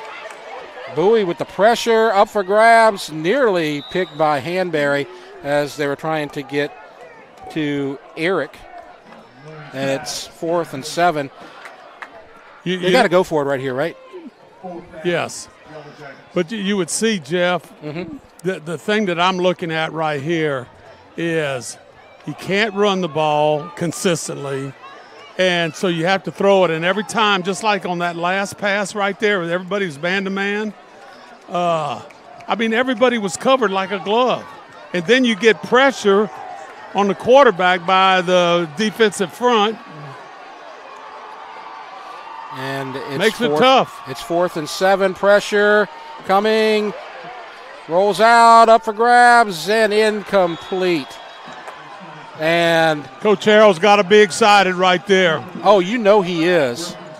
The Dutchtown defense just makes another stand and are close to getting through another scoreless quarter in district play. I don't know who the secondary coach is, but I'm going to tell you, he's got them well schooled up. Yes. That pass was just out of bounds, high and outside, but again, the pressure came and had to roll to his right, and just the throw off target. And now Dutchtown has a chance to run more clock, and that's probably their goal here for the rest of the night. Run as much clock as possible and shorten this game and put it in your defense's hands. Shotgun, fake, Pyron gets 5. So this is just going to be Pyron and Dukes up the middle probably rest of the night, Coach. And a little AK action also. And as long as they get 4 or 5 yards of carry, that clock's going to continue to run. And that's the enemy of the Denham Springs Yellow Jackets tonight. Duke stays in. 2nd and 5, now inside of a minute.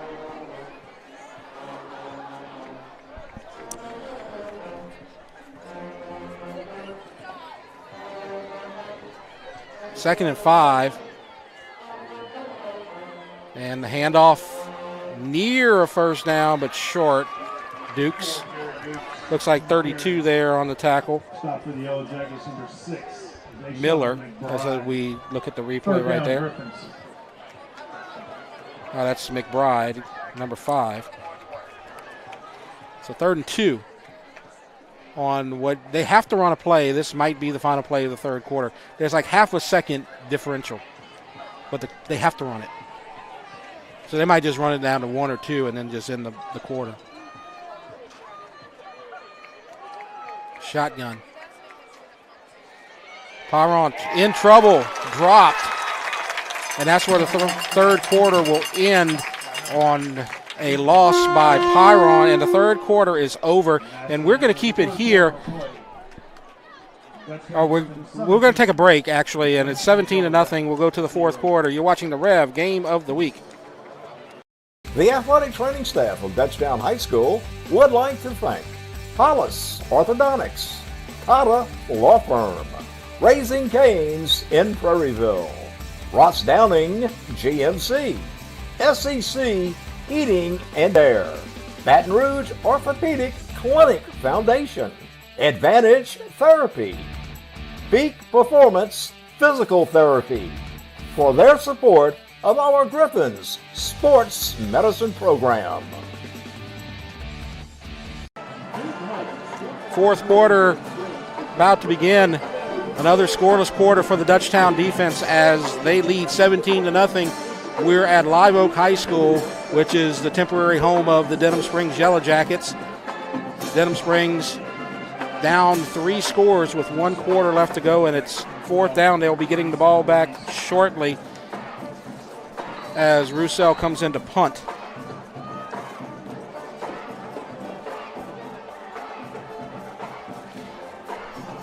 And he gets it away, and it's short, but it takes a great bounce. And so they catch a break right there. It's about going to go 10-yard bounce right there, Jeff. Absolutely. So Denham will take over on offense. Let's talk about the power rankings while we have a chance right here, because that's going to start to make a big difference in what's happening in district play. And I think they started coming out last week, but this is right here for the non-select. Yes. And everybody in 5-5A is non-select. Only Zachary in 4-5A, I believe it is in the non-select. But you'll see, we're going to go over this a lot more tomorrow night. But Ruston, you say, what is Ruston? They're in the 5A. Neville, what are they doing in there? They're 4A. Well, in order to even out the playoff deal, as we watch this play right there, you could go to the play. And the quarterback is going to look deep, and he caught it, and that's a first down. Great catch by Irick. Very good play right there, very good catch. But what's going to happen here is they even it out the brackets, and so some of your lower 5A schools may move down to 4A or vice versa or whatever to even out how many people are going to be in the bracket. And I think it's going to be 28. 28? Yes, sir. In the non-select, and we will look at that more tomorrow night and see where the 5-5A teams actually sit. We'll look at it again more tonight. But then next week, tomorrow night and next week is going to be big for these teams. Yes, it's 2nd and 5, and probably the team that's most important for us, Denham Springs, because they're at 16, which is the last home team in the playoffs. And the short gain, it's going to bring up third down. But that's why a win tonight is so important, not just to stay alive in district, but if you can beat a team that's around 12 in the power rankings, that's going to boost your power rankings. A loss here tonight would put them in a position where they might be on the road week 1 of the playoffs. But it's 3rd and 4 right here. 10:30 left to go in this game. The LHSA came out with these new definitions of a select school, and we'll cover that. Yes. It's complicated, but it makes sense once you sort it out. I think it's going to balance out a lot of things. There'll be some teams that are not going to agree with that. Yeah. It's first down as Denham is driving. Some of their deepest penetration on offense of the night at the 35, knocking on the door. Let's see what Mooney can do here with a 1st and 10 situation. Fake, looking deep, and it is up, and it is caught in the end zone for a touchdown. And it's 17-6 as A long touchdown pass from Reese Mooney to Lionel Dawson. And this pass is from the right hash all the way across the field. I'm going to have to take back what I said. I'm going to tell you what a throw. Yes. What a throw, what a catch. And the extra point coming. And it's a 11-point game, perhaps about to be 10. And I think pretty good coverage right there also. I mean, it was just right there in the right spot. And it's good. And we'll take a break. 17-7, Dutchtown leads Denham. You're watching the Rev, the game of the week. From jambalaya, pastalaya, and gumbo to daily lunch specials, Pot and Paddle Jambalaya Kitchen has Cajun dishes to satisfy your hunger. Pot and Paddle has 3 locations to serve you, including the one on Cabela's Parkway in Gonzales, Jefferson Highway near Bluebonnet in Baton Rouge, and Jubin Crossing in Denham Springs. You can dine in, carry out, or let them do the catering for an office get-together or tailgating at the big game. And don't forget about their delicious daily lunch specials. You can check out their specials and more on the web at potandpaddle.com.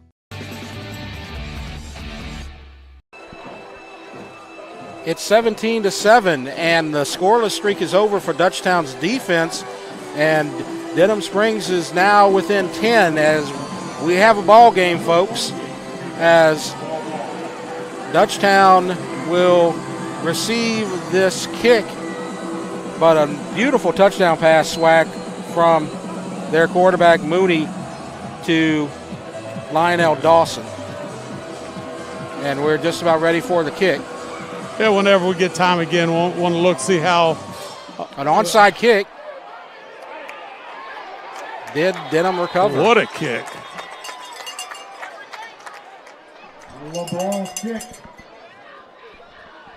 Coach Mistretta very interested. Coach Mistretta saying. No, they're saying Dutchtown football.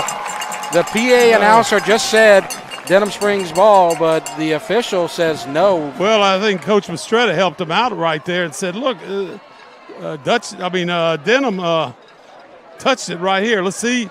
Very good kick. They may have touched it first, but it looks close, but Dutchtown, yes, I believe that the public address announcer is saying that the ball was touched prior to the 10-yard cushion. Well, I mean, that would have to be what happened. Yes. So Dutchtown gets a break right there, as that could have been a disaster. 1st and 10. Trips into the sideline. And a keeper by Pyron, nothing. And now this Dutchtown offense is starting to be stopped by a inspired. Look at the 28 spot. They're only taking 28 teams to the playoffs. Yes. There's Santa Ma at 3-5. Walker is at 22. Denham's at 16. Dutchtown's at 12, and East Ascension's at 10.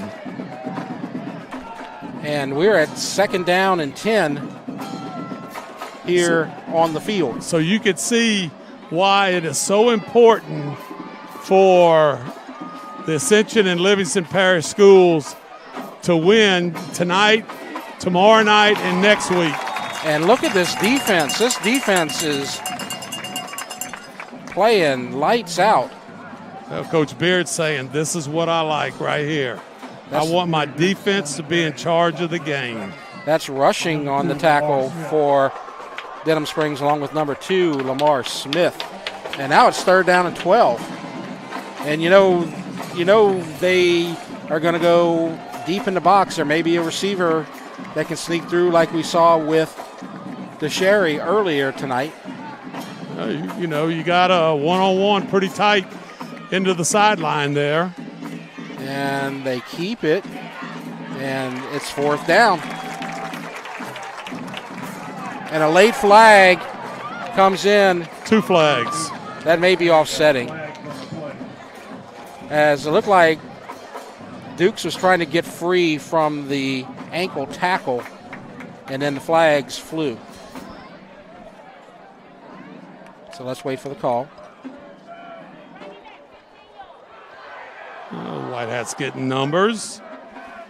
Personal foul. Dutchtown. And that's going to give Denham Springs a chance at even better field position on the punt, as it looked like Dutchtown had a chance to pin them back. Now you're going to get a 15-yard penalty. So the foul is going to be called on Dukes. And it's a punting situation. And it's 8:14 left to go. Basically, Denham Springs has to score every time they touch the ball to get back in this game and possibly win it. So this game is getting more and more interesting as this fourth quarter develops. Roussel to punt. Oh, and he dropped. It's over his head, and he is going to be dropped inside the 10. It's on the ground, and it's recovered by Denham, I believe. Now, all of a sudden, Dutchtown may have recovered on the far side. It doesn't matter who recovered. It was fourth down. So right, but if Denham had possession. Well, I don't think anybody had possession. They're not going to say he had possession. It's first and goal. And, oh, my, this game is. Yeah, that would have been Denham Springs ball regardless. And just goes through his hands. He may have been able to get to that, but unsuccessful, and it's first and goal.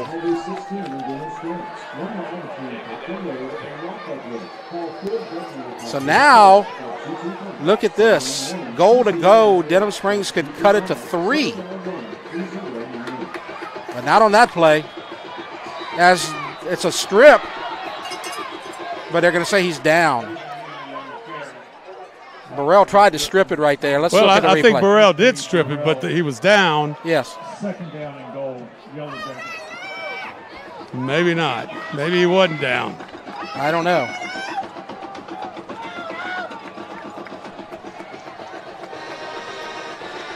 Second and goal, 7.5 minutes left to go, 17-7, Dutchtown. And there's a handoff, McNeely. He had daylight for a second, and he's down inside the 5. So probably a 2-down situation right here. One thing that you might want to keep in mind, the field goal unit last week had a rough time for Denham. They missed 2 field goals and had a bad But the extra snap. point a while ago, Jeff, was pretty solid. So yes. Not certain if it's the same kid. And there's the pitch. And he is in the end zone, touchdown. First time they've run that play, Jeff, and it was successful. 17-13. And this ball game is not over. And there's lots of time left on the clock, 6:56. Denham making a statement here with 14 or 13 points as the extra point on the way. Extra point coming from Caleb LeBlanc.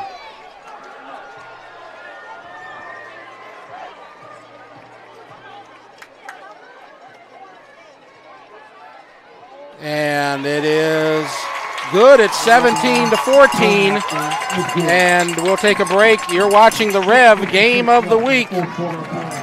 The athletic training staff of Dutchtown High School would like to thank Hollis Orthodontics, Cotta Law Firm, Raising Cane's in Prairieville, Ross Downing GMC, SEC Heating and Air, Baton Rouge Orthopedic Clinic Foundation, Advantage Therapy, Peak Performance Physical Therapy, for their support of our Griffins Sports Medicine Program. 6:56 left to go. Dutchtown 17, Denham Springs 14. This game was 17-0 going into the fourth quarter. You know, Jeff, this might be as good a high school football game as you could ask for. Maybe some people aren't excited about all the. As there's an onside kick recovered by Burrell. And you know what he did that I like? Caught the big hop. Yep. See a baseball player? Well, he's an outfielder, so he's used to He's used to playing the bounces for sure. Good job right there on the big hop. A.K. Burrell. Not real certain if I agree or disagree with the call. There's a lot of time left, Coach. You just gave Dutchtown the ball on the Denham side of the field. Yeah.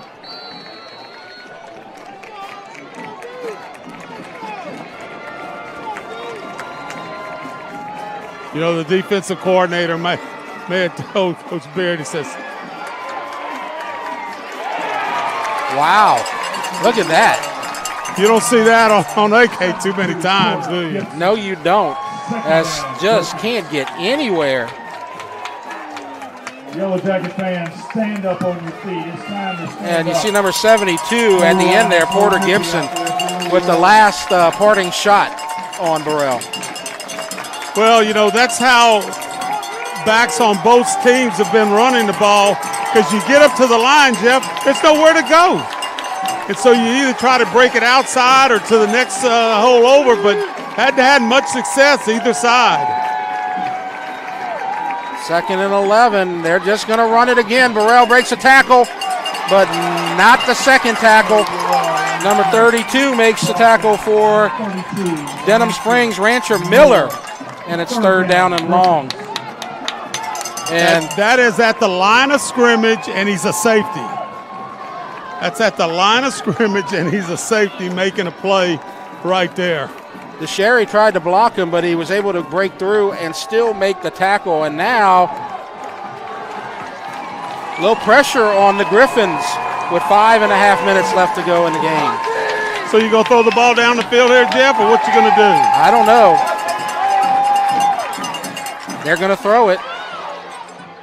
Caught, 1st down and more. Breaks a tackle inside the 30. And that's what you have to do to make this defense. Look at the Dutchtown sideline, Jeff. They are fired up on that pass completion. Nice pitch and catch out there. And that's Logan Mayo, number 33, making I a tell big you what, catch. good coverage out there. Just a perfect throw by Pyron. And Mayo with a couple of catches out here. And he hasn't seen the field very much. He's a JV player most of the time, a young guy. 5-14, ball at the 29. And the keeper, nope. Still nowhere to run for the Dutchtown offense. Pyron just has not had any success on that keeper going backside right there. It looks good, but the big man right there just got off the block right there and made the tackle. And that was number 99 with the tackle. 2nd and 11.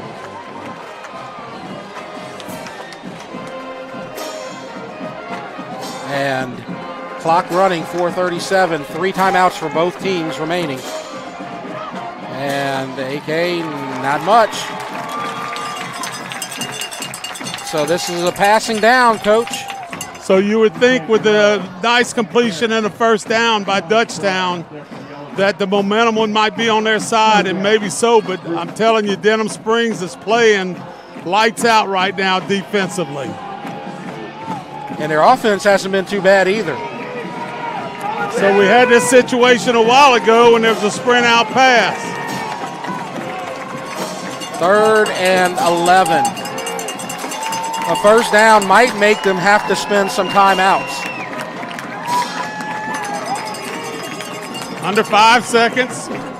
Maybe we'll call a Dutchtown timeout. is going to call a timeout maybe. Yeah, good job right there by Coach. Not wasting that timeout with 8 or 9 seconds left in the play clock. All the way down to 1, calling timeout, and let's just make sure we have the right thing going here. So let's do a little game reset for everybody who may have missed early on what was happening. Dutchtown had a big 17-0 lead, scored a touchdown on the ground from Burrell, had a pick 6 for a touchdown, and a field goal late in the first half. It was 17-0. In the 3rd quarter, Dutchtown ran about 8 minutes off the clock and got to a 3rd and goal situation that could have been a backbreaker through an interception in the end zone. And since that moment, Denham Springs has exploded and scored 2 touchdowns in the fourth quarter, and it's a 3-point ball game. And this is really huge because they have to get the ball back right here, so the defense has to make another stand for Denham. Well, the emphasis on special teams is crucial, and it's not like it's gigantic. Last week it kind of bit Denham Springs in the special teams and the field goals that they missed. 3rd and 11. They got the power eye in there. And Pyron's going to keep it, and it's going to be 4th and 11, maybe 4th and 12. Nothing doing as the clock runs now. 3.5 left to go in this game. That was AK that carried the ball right there. Actually, you're right, yes. They got in that power that they did on the goal line in the first half there. And instead of running off tackle like they did in the first half, they went outside with it, and there was nowhere for AK to get around that corner. And here it is at the same time. Going to wait, get it down as far as possible. Call a timeout. They call a timeout. Of course, this game is really crucial, and it's anybody's ball game right now. Let's talk about our schedule for this week and next week and the upcoming weeks. We have another game of the week here at Live Oak tomorrow night as East Ascension will take on Live Oak. I could, but I'm not. But our game tomorrow night is East Ascension versus Live Oak. Next week, East Ascension at Dutchtown and Live Oak at Santa Maria. Then you have the playoffs, and as we talked about earlier, possible home games for East Ascension and Dutchtown. Dutchtown still has some unfinished business out here tonight before they can start thinking about that, though. But if they do, it's going to be covered on Rev Sports, and you see Rev Sports 1 YouTube channel. Subscribe to that and get the Week 10 games and the postseason, and, of course, tomorrow night here on Rev.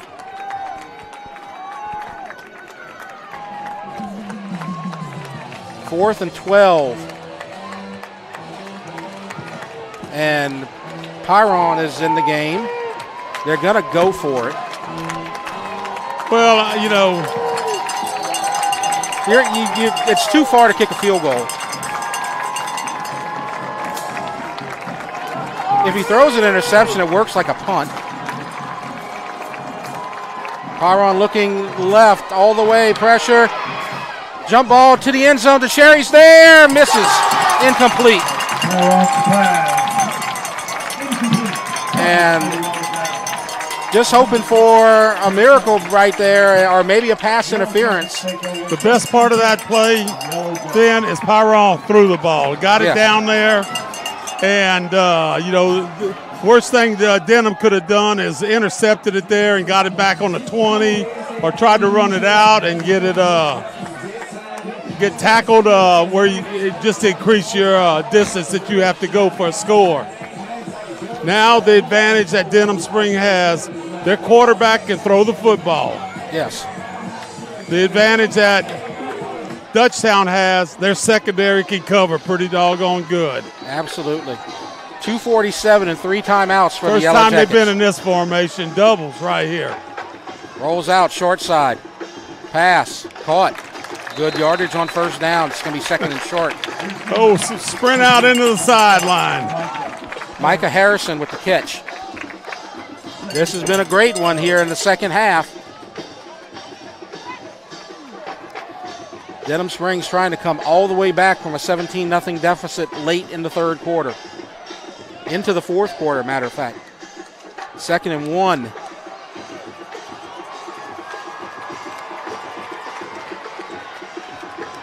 Man in motion. Quick pass. And he had the receiver and he had space. But it was hot and wide, and Ira couldn't get it. Well, that should have been caught. It looked like he wasn't quite ready for it. Let's see. Yeah, it was. And you're right about the hot part, too. Yeah, it was on his inside shoulder, which is tough to catch. Because we've seen that pass right there. coming off of his hands, going 45 or 50 yards down the field on that touchdown throw. 3rd and 1. Shotgun and a little reverse, and no, 4th down.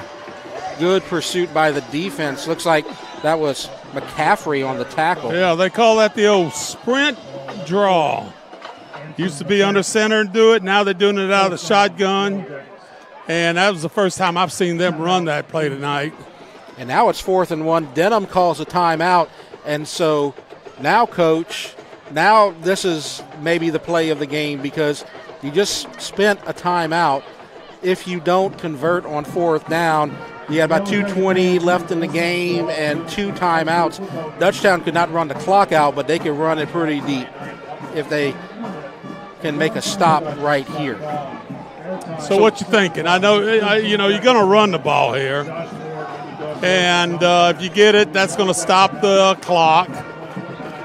Yeah, the long pass is not – it's been their most successful play tonight, but it's really not in the repertoire right here because you don't want to do a low percentage play right here, right? I think right here they're running it to the right. Hand this ball off. And up the middle, 1st down. Denham stays alive. Ball at the 40. That little extra 46. blocker, that H-back in there. 1st down to the 46. That is McNeely. And you see the run there, and now they're in kind of a hurry-up. Did not call a timeout. 1st and 10 to the 46. Shotgun. Downfield. Caught. 1st down. Micah Harrison in Dutchtown territory. If we get to see this, watch right on the break of the slant, deep slant. That ball is thrown and put right on the money right there. Outstanding pitching catch there. Ball at the 36. Roll out. And stops, throws, and it's a Dutchtown defender, Hanbury, who got his hands on that. He had to pick 6 earlier tonight. That stops the clock at 1:56. Got plenty of time. I think we have Denham Springs has 2 timeouts left. But you're in a position here where with the timeout situation and the clock situation, there's no tomorrow. They have to score on this drive or they don't win the game. Field goal possibly in play. 2nd down. Pass caught inside the 30. It's going to be short of a 1st down. But more importantly, stops the clock. And so you see great replays all night. Thank you so much. And Harrison with the catch. It's a pretty ball coming right at us, wasn't it? Yes, it was. 3rd and 3. And it looks like Mooney's calling to his receiver there. And a handoff. 1st down. 1:45. Clock will stop with the chains. Got plenty of time right here. Yes. Theoretically, you're in field goal range, but last week, Denham Springs missed a couple of field goals.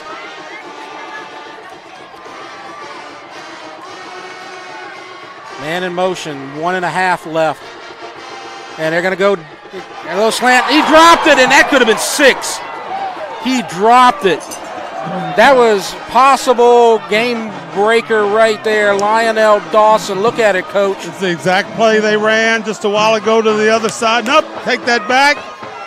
It's kind of a little wheel route right there on the outside. Throwing the deep slant. Dutchtown calls timeout. So they are out of timeouts with 1:27 left to go.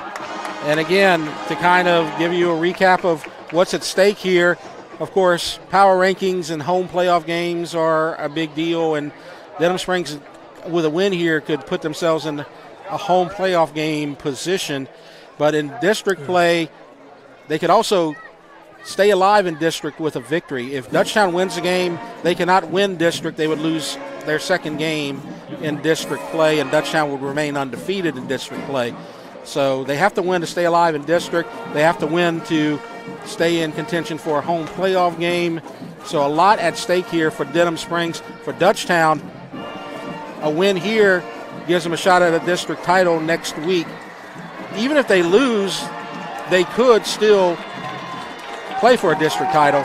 But could again, be possibly, home playoff game. 3 teams with 1 loss? Yes. 24-yard line. And a pass and a jump ball into the end zone and a flag, and it is touchdown. Caught. Is it caught? He got it. It's a touchdown. And a flag is going to be defensive pass interference. Well, what a job by the quarterback right here.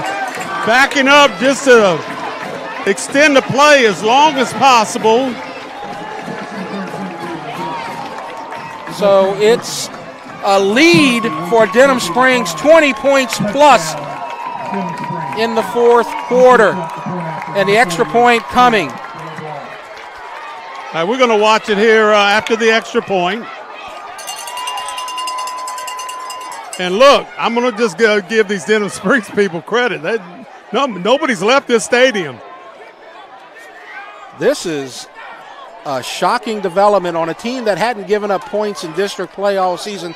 Now gives up 20, perhaps 21 in the fourth quarter. And it is good, and it's 21-17. So just on watching the play right here, Jeff. Trying to get the replay going. There you go. And watch the quarterback right here just buying time. And there's and pressure. You know, when you're waving the hands in front of him, that's a penalty to start with. Yeah. And I don't know if there was contact or anything, but the right call right there by the official. Very good pitch and catch. And now Dutchtown doesn't have any timeouts, Coach. They don't have any timeouts, but I'm going to tell you what they have. They have athletes on that team that can make plays. And Denham Springs have athletes on defense that can make plays, but this is why you snap the ball, and we're going to see just exactly what happens, because I'm going to just tell you, don't Burrell's on kickoff return. Yes. And there, but here's the thing, though, Coach. You had the penalty that's going to be assessed on the kickoff, so that might negate that. They may just kick it into the end zone. Good point right there.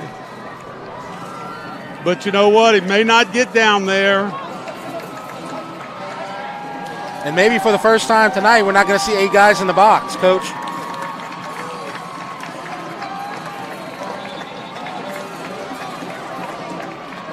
And a whistle.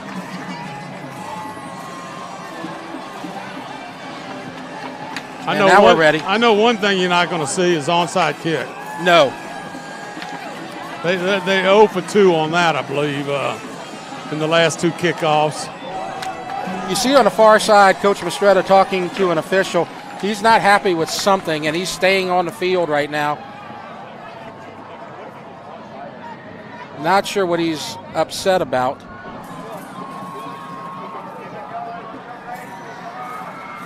So he goes all the way down to the 25, shouting instructions, while the other coaches are still discussing things. And it's an onside kick. Oh, if he could have found a seam right there. That could have easily backfired on him. Yes. Instead of recovering an onside kick. And there's some murmurs out here on the Denham Springs side. Like, oh my goodness! Oh, I heard some words that don't need to go through the microphone. Yes. Wow. Hey, look at this. Denham Springs deserves lots of credit, all the credit here for coming back on a team whose defense has been so strong all season. Scores 3 touchdowns in the fourth quarter and is in a position to win this ball game. Well, now they're back in their regular 3-2 defense. Yes. Shotgun, a whistle.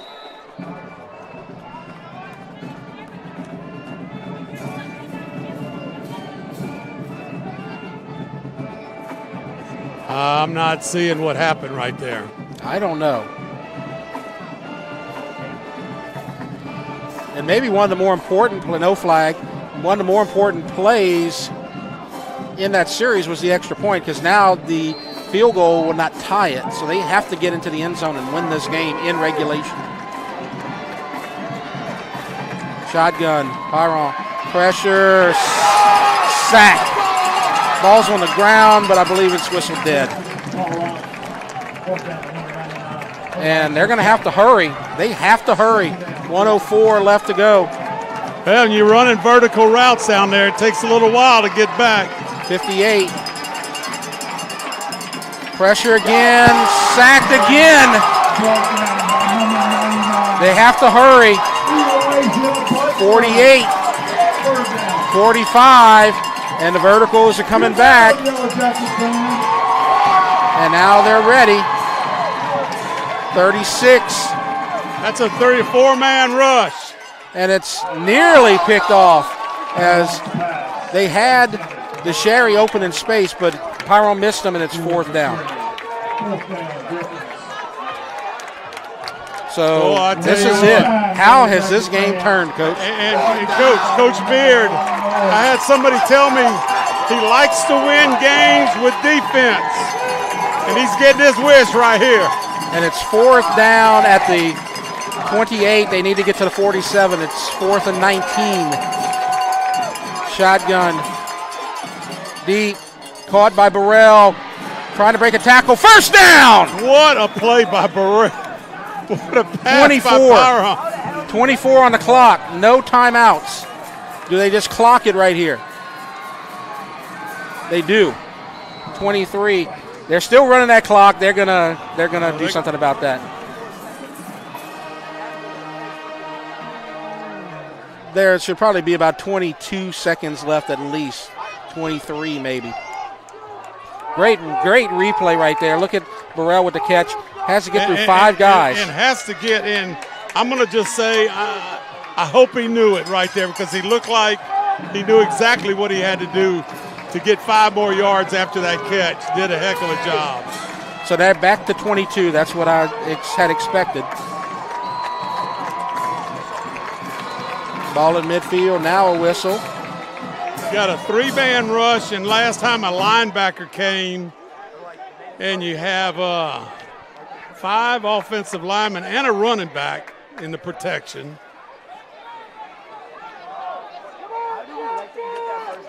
So not quite sure what the stoppage is about, except maybe getting the clock ready and getting everything situated.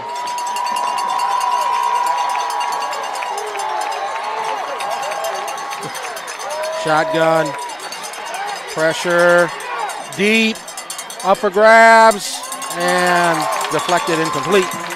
Well, offensive line did Byron a good job right there. Gave him plenty of time. Getting the ball down there very far. Yep. And 14.1 seconds and 3rd down. You have 2 plays. Well, you get a first down, or you throw it completion out of bounds.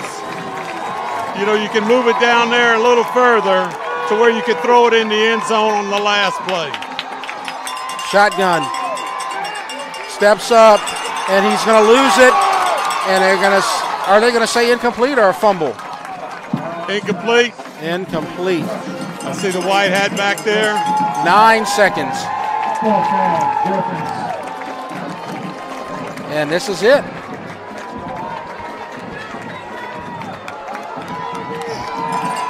Denham Springs may be about to pull off a shocker. They were shocked last week. Now they have a chance to pull off the shocker. I tell you what, if anybody left this game, they're going to be a little disappointed. So, deep pass, intercepted, and Denham is going to win this ball game. This might be a pick 6, 25, 20, and tackle from behind, and it's over. Zeros, and Denham Springs shocks Dutchtown 21-17 21 unanswered in the fourth quarter. I tell you what, Jeff, whoever said that defense was out of football, I mean, it was a heck of a game by both teams, and you know what? You had to play 4 quarters there tonight. Yep, there is a flag.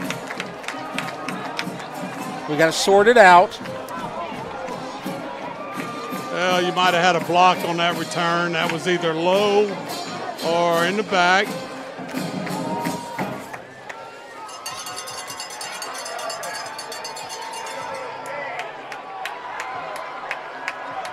And if that's the case, then if it's on the return, it's after the change of possession, so it shouldn't matter.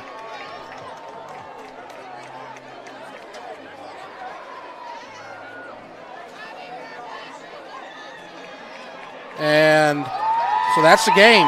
And so Dutchtown loses to Denham Springs 21-17. We're going to take a break, and we'll wrap things up in just a moment. You've been watching the Rev Game of the Week. Chris's Specialty Foods has been making Cajun meat products for almost 30 years. We do all the prep work so people can have home-cooked meals without spending all day in the kitchen. Everything is done ourselves. With 3 locations in Louisiana and a 4th in Texas, we needed all of them connected to the same system for point of sale and telephone. Rev Business set us up, and it's been a game changer. They have everything as national companies, but with real local service. Rev Business is authentic Louisiana, just like Chris's. B.T. Chapman and A.J. Pickett with Advantage Therapy are honored and excited to team up with Dutchtown High School's athletics. At Advantage Therapy, we are dedicated to helping our patients regain the highest possible functional status through one-on-one patient care. Advantage Therapy has spent nearly 2 decades providing both outpatient orthopedic physical therapy and occupational therapy to the people of Ascension and surrounding parishes. From all of us at Advantage Therapy, go Griffins!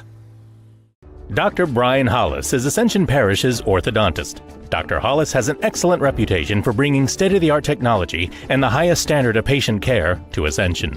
He attended LSU Dental School, and he completed a residency to become a board-certified specialist in orthodontics.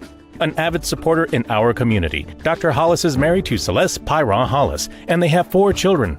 Dr. Hollis, Ascension Parish's orthodontist. Grow up smiling with Hollis Orthodontics. Hi, we are live with the PPTV network, where one of the top athletes is about to make his important decision. We know his character, and nothing will hold him back. I'm glad to have my family and friends here for this choice. It's more than my career. It will affect the rest of my life. I choose Peak Performance Physical Therapy. The decision is in. Why choose Peak? Their reputation and their record of success is unmatched. When it matters most, another patient chooses Peak Performance Physical Therapy.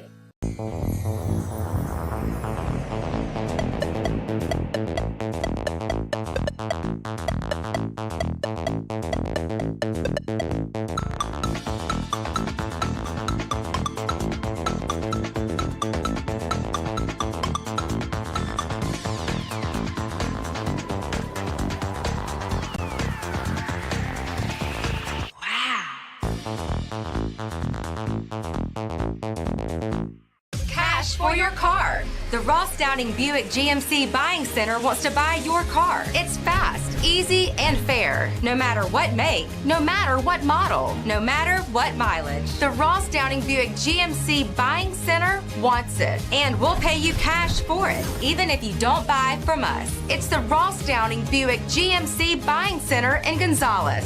Cash for your car at the Ross Downing Buick GMC Buying Center in Gonzales. Get to know SEC Heating and Cooling this year.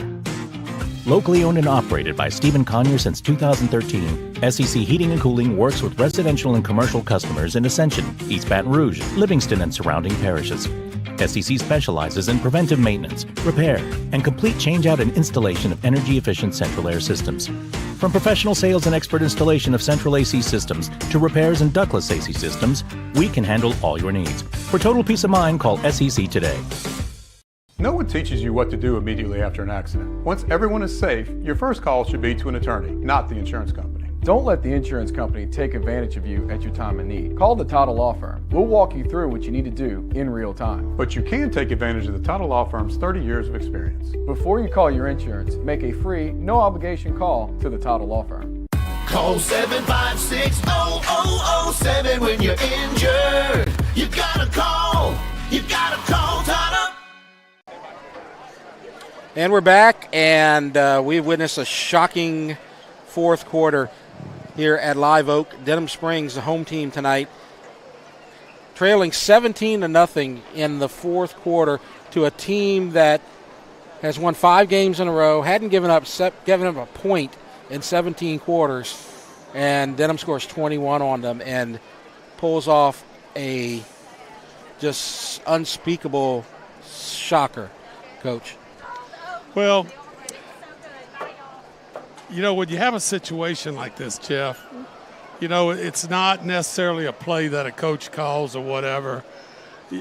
It's always comes down to a situation that you have good players, they make big plays in big situations. And you had a couple of them. And I'm going to tell you what, I was just kind of scratching my head on Mooney, the quarterback. And, you know, I know he's a college prospect. This guy made some big-time throws in the fourth quarter that helped them win the game.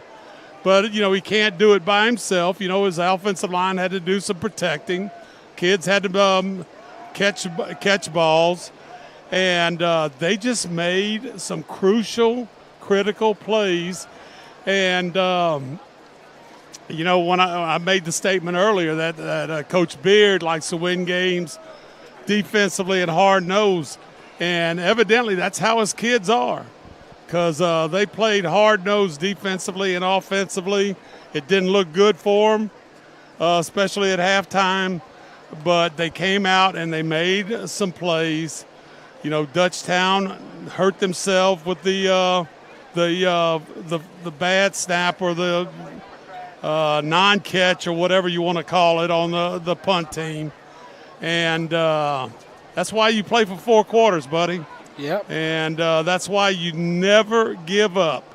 And if you got your kids believing that, it's pretty obvious good things can happen to you. And to kind of just finish where they stand and everything and how district and all that's working out, Denham moves to 7-2 and 3-1 in district, and they're still alive for a district title, a share of one. Dutchtown is still alive for a share of a district title. They're 5-3, 3-1, and what has to happen next week is Dutchtown has to beat East Ascension, and they could still get a share of the district title. So their season is not nearly over. And Denham, of course, they're going to move up in the power rankings. Dutchtown will slide a little bit. So both teams possibly still in a position in the hunt for a home game. The rest of the games this week, you see, tomorrow night we're going to be back at Live Oak, EA at Live Oak, as East Ascension, with a win there, could be playing for a district title next week outright. And then Santa Ma is going to play at Walker. And I'm going to just tell you what, Jeff, you might see the same type of game next week, Dutchtown and East Ascension. Yep. Some pretty good defensive teams right there. Mm-hmm. And so that might be one for, I think Rev's going to be involved in that. It's going to be a good one to have right there. Yep. It'll be a Thursday game and, as well. It could be a 3-way tie for first. That's going to be pretty impressive. Yes, so it's been a fun district season. It's been a fun night, although the Ascension Parish side comes up short for Dutchtown. But give credit to Denham Springs. They fought back and won it when they were down and out, and except they weren't. They won it. And so the final score, Denham 21, Dutchtown 17. Join us tomorrow night for East Ascension at Live Oak on the Rev Game of the Week, Friday night edition. But that's going to do it for us tonight. For Coach Swack, I'm Jeff Porsche. Thanks for watching. You have been watching the Rev Game of the Week.